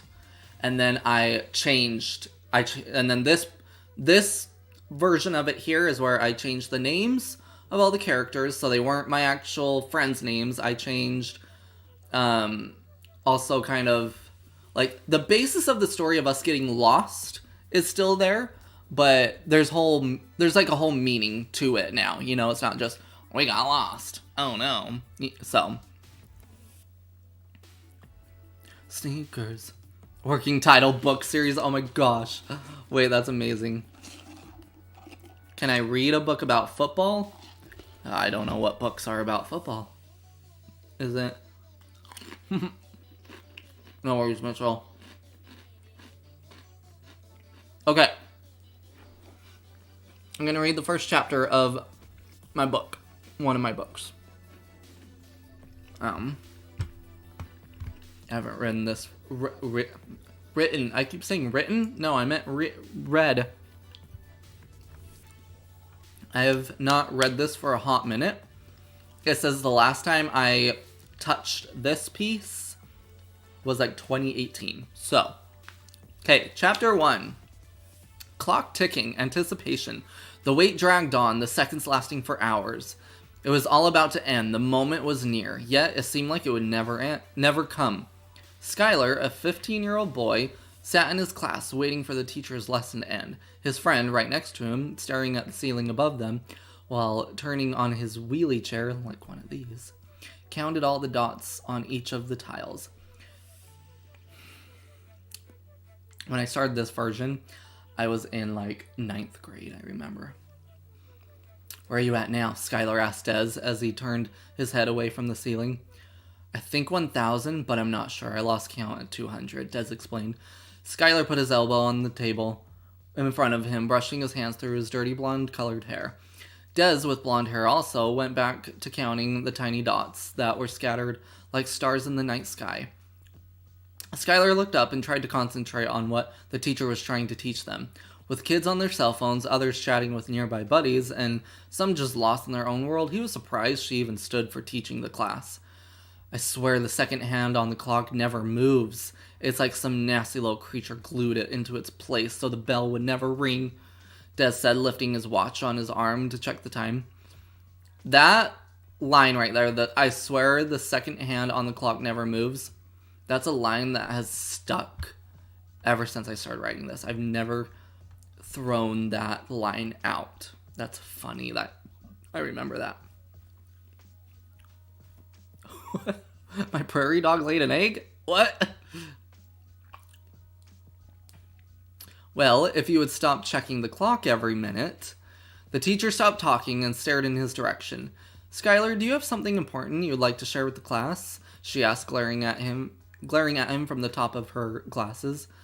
Skylar jumped out of his chair, almost falling to the floor, losing balance. What? No, Mrs. C. Just, taking notes is all. May I see these notes? She asked, holding out her hand and walking toward his chair. Skylar scrambled for a piece of paper in his backpack. Searching, he found a piece of lined paper that had some words on it from another class. Yeah, this should do... yeah, this should do it. He whispered to himself from below the desk. Pulling the wrinkled paper out of his backpack, he rubbed it against the edge of his desk to straighten it out for her. Once she arrived at his desk, she held out her hand in front of him for the paper. He laid the paper on the palm of her hand, and she grabbed the top of it, pulling it up to her face to see. I like the notes, Skylar, she told him, looking at him from the edges of her black rectangle glasses. He cracked a smile. His plan had worked, and he was proud of himself. If I were your math teacher, she finished, frowning at him. She ripped up the paper and took it to the closest trash can, dumping it into the round tin. In my defense, the second power of X can be very helpful when finding the angle of a good lecture book, Skylar said, hoping to get off the hook. I'll see you after class is over. And with that, she continued on with her lesson. Some of the kids in the class were chuckling at him, giving him signs that he ignored as if they weren't there. A big, muscular kid to the right of Skylar leaned over to him. Could have been worse, he whispered. I could have been the one blaming it on you and getting away with it, he laughed to himself as he straightened back into his chair. Excellent. Everyone knew the kid as Brent, the super football player at their school. Skylar watched Brent for a minute as he was picking his teeth with his pinky finger and rubbed off whatever came out with it onto his shirt. When the bell finally rang, all the students in the class booked it out the doorway into the maze of students in the hallway. Skylar started to head for the door, but Mrs. C called him back over to the desk. Explain to me why you and your friend here were talking about... Let's try that again. Explain to me what you and your friend here were talking about in the middle of my lesson today, Skylar, she asked. I was talking to him, and he was just answering my question. Des jumped in behind Skylar. I believe I asked Skylar, Des. I did not request your input. I know that, ma'am, but I just don't want my friend here in trouble for something I did. Des, when I say you can talk, I will, but right now I want Skylar to speak and you out of my room, she explained, waving her hand toward the door. Out, please. Des walked through the doorway, but immediately stuck to the wall, eavesdropping on what she might punish Skylar with. He could only make out a few sentences, some not even making sense in his brain. The talking stopped, and he couldn't hear anything. A figure jumped out to the right of him, revealing a stern Skylar who didn't feel like speaking to anyone. Well, did you earn a trophy for most talkative person? Des asked, waiting for an explanation. Skylar breathed a sigh of frustration. I now have detention until I can learn how to talk when it's my turn. Are you serious? Dude, no way. Did she really... Are you serious? Dude, no, what did she really say? Skylar looked at Des with no change in his expression. Well then, I guess I'll leave you to that. If she catches you talking during her lesson again, you join me. Des rolled his eyes. But I have things to be done, people to see. Okay, I better get there before the days add up. Sorry, buddy, I tried, but she didn't want my story. Des, nobody wants your story. That is true. Wait, hey. Skylar started toward the other side of the hall, walking to the lecture hall. Des had to go catch the bus before it left without him, but he couldn't leave without a quick candy bar for what seemed to be a long bus ride home. Are you sure you're not missing for a duck or goose? The prairie dog is saved. When I call your name, say here. Simple as that. Can we all handle doing that without too many troubles? The teacher asked.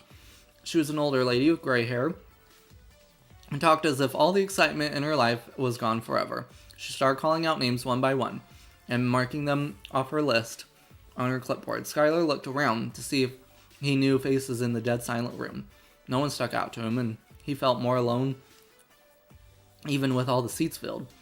The door behind him was jerked open, slamming against the wall. A figure stood in the center of the doorway, eyeing the other students in the room. Sorry I'm late. My truck had trouble starting again. It was Brent, here to join Skylar for another hour of a slow-moving clock. He made his way through the aisles of desks and finally plopped himself down next to Skylar. So, we meet again, youngster, he said, shaking his hand through Skylar's hair. You're in my grade, not much older than I am, Skylar said, fixing his hair so it didn't stand up like a porcupine's back. I can drive and you can't. Who is older and who is younger? Keep up, kid. Skylar, the teacher said. Skylar raised his hand and she marked him off the list. Why are you here anyways? Skylar asked Brent. Brent laughed to himself. Who hasn't heard why I'm in here? Shaking his head and turning to the front of the class. He said to himself in a hushed voice, like I said before, keep up, kid. Skylar turned back toward the teacher, who was now explaining that she wanted the whole hour absolutely quiet. Asked for everyone to put their cell phones into a basket she was walking around the classroom with. For the next hour, Skylar had to find many things in his backpack to entertain him while putting up with Brent's annoying attempts at making him squeal when he tickled him. Just like the last class of the day, before school got out for the weekend, the hours seemed to drag on for eternity. Skylar had found an old homework paper that had already been graded and started doodling on it, drawing whatever came to mind in the silence of the room. Hey, Nelson, how art thou doing? Brent kept trying to poke his sides while making little balls of paper and flicking it toward him. Some would hit his head while others flew by, catching the drift of a breeze in the room. At one point, Brent started drawing his own doodles, and Skylar thought he was finally done with this harassment until Brent showed him the picture. He had arrows pointed to each person with their names on them. Brent and Skylar. Brent was a huge man-eating monster chomping away on Skylar while crushing a city under his huge monstrous feet. Skylar realized it was going to be harder to ignore the pest next to him for the full hour. Even though quite an amount of time had passed, Skylar felt like it had only begun and wasn't going to end for another 2 hours. Of course I get detention on a Friday, he thought, and of course he had to join this session. Finally, after an increasing amount of time had passed, the teacher told them they were allowed to leave for the day, but reminded them that some had to return tomorrow on Saturday for 2 hours. When he reached the door, he looked over the list of names that would be expected to return tomorrow afternoon. He groaned after going through the list. Not only did he see his name, but Brent was listed to come in his session also. That night, Skylar got on the phone with Des, explaining that he had to go back tomorrow with the annoying big rat that somehow everyone thought was cool. Oh man, you have to sit with that person for not only 1 but 2 hours tomorrow, Des asked through the phone. I did it today. Maybe I can get through tomorrow, Skylar told Des. Yeah, but that was just an hour. I'm pretty sure 2 hours is longer. Then again, I was never good at math. Remind me to find you a tutor soon. Well, that might stink up the place if you did. And this is exactly why you need one. To stink up the room? Skylar groaned to himself. Never mind, I better go if I want to make it to detention on time. Wasn't it just that night? Okay. We gotta do some editing there. Scooby Blocks! Ashton. Yes, we already had an announcement. We already talked about it. We all had our moment of silence for it. Are you sure you really want to? No, but if I'm late, I have to make up the time eventually. More time with Brent? No thanks. Yeah, alright, see you later, man. Have fun and try not to let him kill you. With that, Skylar hung up and placed the phone on the little desk next to his bed. He leaned over to reach the lamp on top of the desk and clicked it off. Oh, okay, no. I see. He's like, I gotta get to bed so that I don't miss detention in the morning. We're coming. We need you. Help us before it's too late. He's coming. Finish what once was started. Who are you? Skylar asked. He was standing in a dark little room. Nothing to see, but he could feel the walls all enclosed on him. A voice sounded out in the distance, the sound of an aged man, scared but trying to remain calm. You five have to finish it. We will come for you. Help you fulfill your destiny. What destiny? Who is coming for me? A cackled laugh broke through the blackness, and fire rose around him, forming a triangle and growing with the dark laughter. Young Fablin, it's been so long since we first met. This voice was croaky and deep, a sound that made Skylar shiver the instant he heard it. Don't think you have the power to stop me. You don't even know what's inside of you, what you're capable of. I don't understand what any of you are saying. What's inside of me? Where am I? Where do you want me to go? I want you to stay put where you are, in tiny ash pieces, the croaky voice said. The fire started to close in on him, reaching his feet, and they started to climb his legs, engulfing his body in flames. No! That was the last thing Skylar heard from the old man he had heard before. He woke up with a start. He woke up with a start. He shot straight up in bed, panting, trying to catch his breath. He felt his forehead sticky with sweat. He tried to shake it off enough to get out of bed and get ready for detention. After getting changed and washing up, he headed downstairs to the kitchen where he smelled the usual Saturday morning breakfast. How did you sleep? His mother asked while serving him some eggs on his plate at the table. Another dream, more like nightmare, Skylar explained. Again? She asked, walking back over to the stove. Yeah, oh well, I need to get on my way if I want to make it to detention. Without finishing your breakfast, let alone start it? Sorry, Mom, can't be late. Don't want to have to make up time. Alright, get going. I'll have something ready for you for lunch when you get home. She started going through the fridge to see if there was anything she could whip up for him for lunch. I know I wasn't gonna let... Ooh, Bill Nye, the science guy, kneel by. Thanks, Mom, I'll see you later. He headed for the front door and walked out into the morning air. The sun was shining and birds chirped, flying through blue sky. He breathed in a breath of fresh air and started to make his way to the dreaded detention that awaited him. When he walked into the lecture hall, one that he really didn't like after yesterday, Brent was already there, patting the chair next to him, gesturing for Skylar to sit next to him. Skylar walked over to the seat, annoyed already by the football player that was ready to bug him the whole 2 hours. Alright, you all know the drill. No talking the entire time, and good luck finding stuff to keep you entertained for the next 2 hours. No eating or playing on your cell phones. It was the same teacher as yesterday, still with no enthusiasm as ever.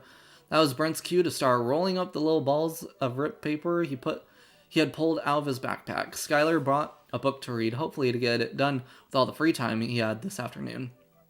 The little pieces of paper started to fly at Skylar almost seconds later. He turned away from Brent, facing toward another student in his left side. He felt little taps on his back from the paper being thrown at him. They kept coming until finally he thought that Brent had given up. He turned around to see what Brent was up to now. In that instant, a piece of yellow wood flew into his face, dropping down to the white tile floor under his desk. Brent started to quietly laugh, trying hard not to let it all out, risking being caught. Skylar kept trying to read his book, but Brent found more amusement in throwing the pencil at his head over and over.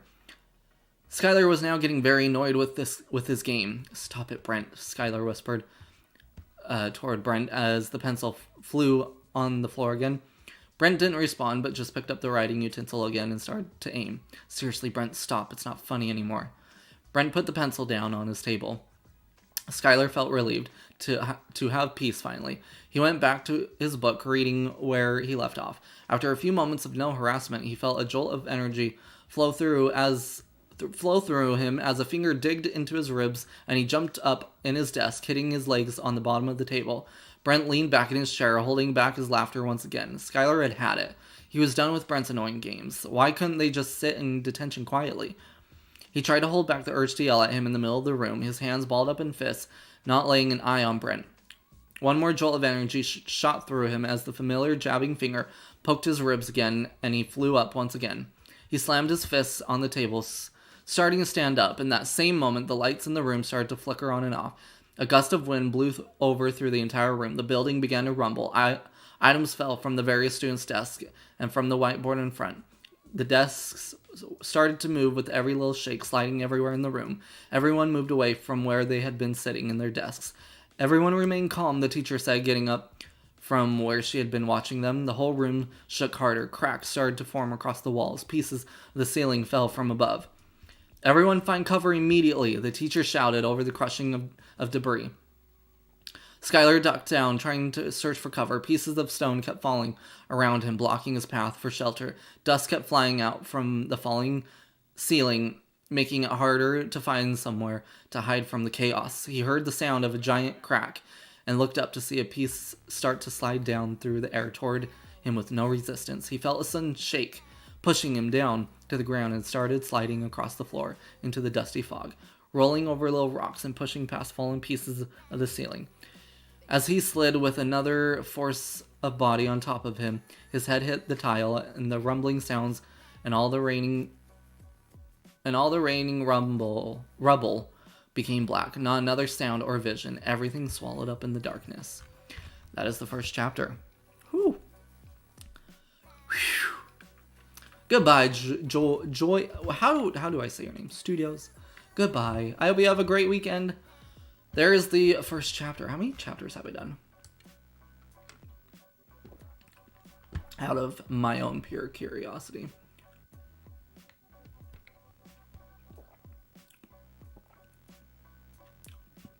I've done nine chapters so far. It is 40. Oh, nope, 10 chapters. Sorry, 10 chapters, 42 pages so far. Ooh. Felt like a lot to read. I don't know why. And with every... Guys, I'm so excited for the new season of High School Musical, the musical, the series. Because High School Musical 3 has my favorite songs of the movie franchise. And I'm like, okay, give me your versions. I'm writing the first chapter of a book called Key to Magic. How many chapters? The first chapter, that was 7 pages. The first chapter was 7 pages. Yeah, we're gonna start wrapping up, but I want a Kit Kat first. Very important business is to eat a Kit Kat. Through it all. I want to read the Phoenix Files at some point to y'all, though. Or y'all should just read it. I don't want to open that door. When you say open the door, that makes me not want to open it. It makes me scared. Oh, what happened here? Hello? That's weird.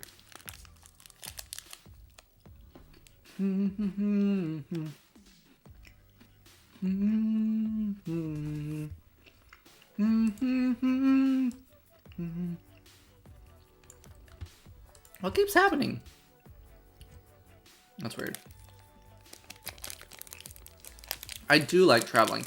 I am very much a homebody. Okay, I'm very weird. I'm a homebody, but I love to be out and around people. Like, I love people.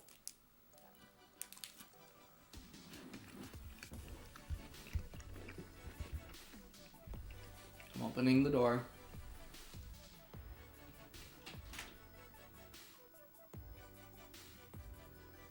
What am I opening the door for? Are you coming? You coming? No? Okay. Well, one of my dogs came in. Come here.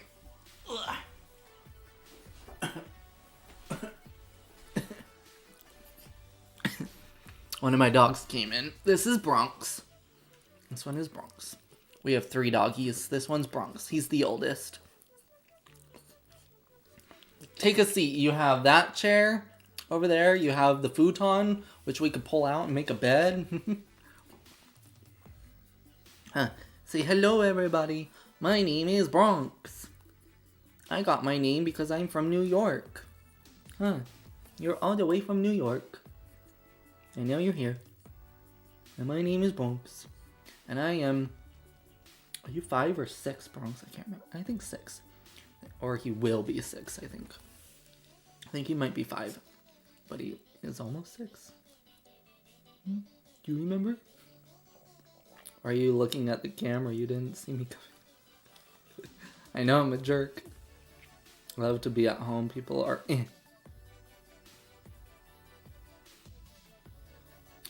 One of the other dogs was out there, but he just stared at me. I'm like, do you not want to come in? Oh. He's gone now. The other dog was Waylon.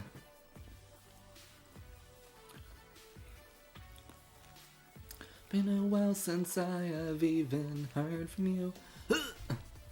Heard from you. How was school today? I forgot, you guys had training right when I was starting the stream. How'd your training go, Bronx? How'd school go? What'd you learn today? I don't know what you guys learned today, to be honest. I'll have to go ask. Hate to ask, but you think I could crash for the night? Do it. I mean, you can crash here, or I have a whole extra room with a bed. You can go chill there and have an actual proper bed. Ooh. I don't know what I'm having for dinner tonight. What should I have? Before we go, we gotta talk about dinner. Crash to sleep. We come back every time, so we never go out of style. We never go out of style. So he goes. He can't keep his wild eyes on the road. Still takes me home. Welcome back, Devin.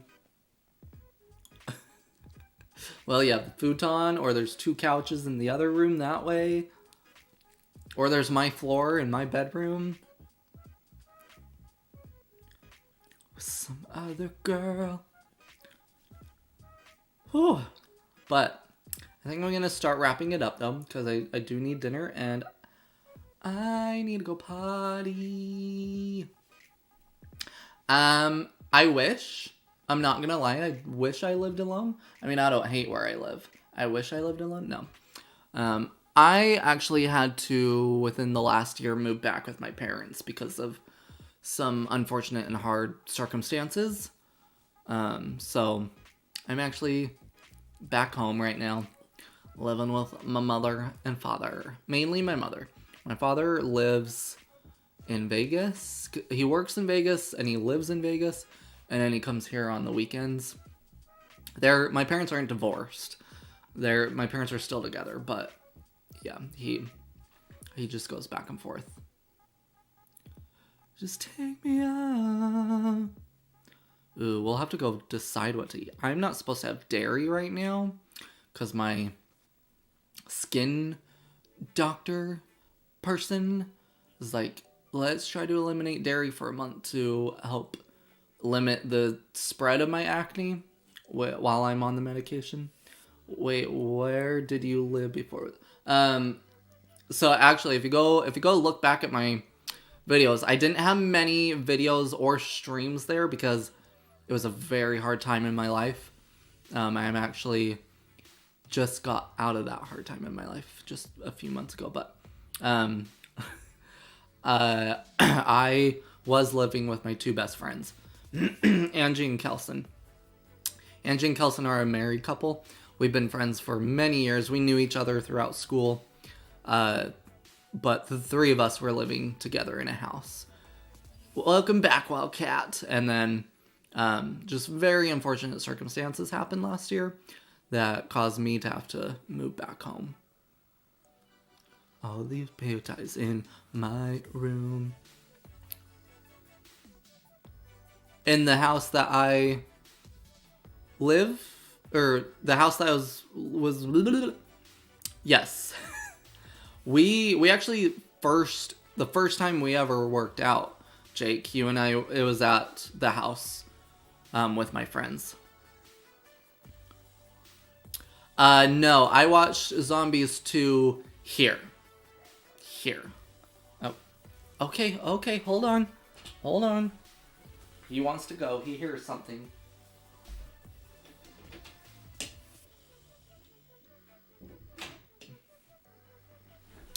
Yeah, so I watched Zombies 2 here. I don't think I watched any Disney Channel movie premiere at the house that we were doing. that was Bronx. That dog was Bronx. He is the oldest of the 3 dogs I have. I have Bronx, who is the oldest. He's 5, almost 6. We have Waylon, who is another Yorkie. That's their breed, is the Yorkie. We have Waylon, who is 4 years old. He's another Yorkie. And then we have a Belgian Malinois, who his name is Scout, and he is like 5 months old. Was the house you live in now the one with the fountain? Yes. Yes. I did have a little fountain in my room at one point here. He just wants you to feed him whatever you're finding, Jake. You can give him some things. To burn with me. Just one look of the cigarette and I'm free. I'm free. Oh, no, we weren't there yet. Jake. Yes, I would recommend visiting Utah. The places I would say is either Salt Lake City or St. George. Salt Lake City because you get the city experience of Utah. And snow if you want that. Or St. George because St. George is very outdoorsy and it's right next to Zion National Park. Zion is basically my backyard. Okay,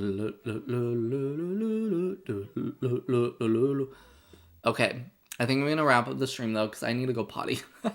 And it's been over 2 hours, but I appreciate everybody coming out. This has been a lot of fun. I appreciate you listening to the stories, you and your parents, but we didn't tell my dad. Kind of want to go to London. Ooh, that'd be fun. I was actually just reading a book that they were around London. I don't think, no, because they went to Paris in the last one they read. I'm reading Heartstopper.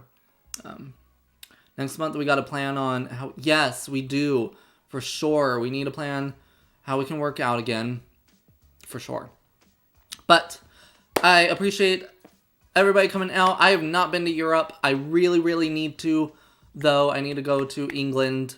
I have a bunch of friends over there. I need to go visit. So one day, my dream place, though, is Australia. I want to go to Australia. I hope you guys had fun listening to the stories. We read first 2 chapters of Jurassic Park, and then we read Scooby-Doo and the Alien Invaders, and then I read you my first chapter of one of my books. Next week, we're going to shoot for Lemonade Mouth.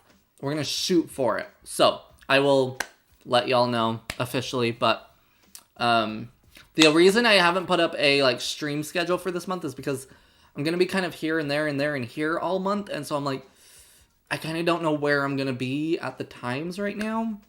But that doesn't start until after next Friday. So, yeah, we will plan on Lemonade Mouth watch along next week on Friday. I have a bunch of videos coming out. I actually have one coming out Sunday. It is one that I filmed at the beginning of January and just edited. It is an unboxing, a really random unboxing. So just be prepared for a video on Sunday. I don't usually post on Sundays, but we're going to try it and see what happens just because I have a lot of videos right now. I have so much to still edit, but get ready for lots of videos, handful of unboxings. Velma reactions, we will be finishing that up here in the next week or so.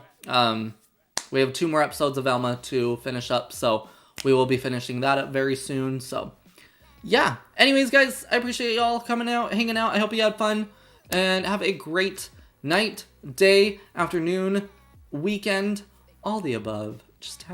I hope you have a great weekend. Yeah. Anyways, let's see. I need this one. So, until the next one, I'll catch you in the next one. Goodbye.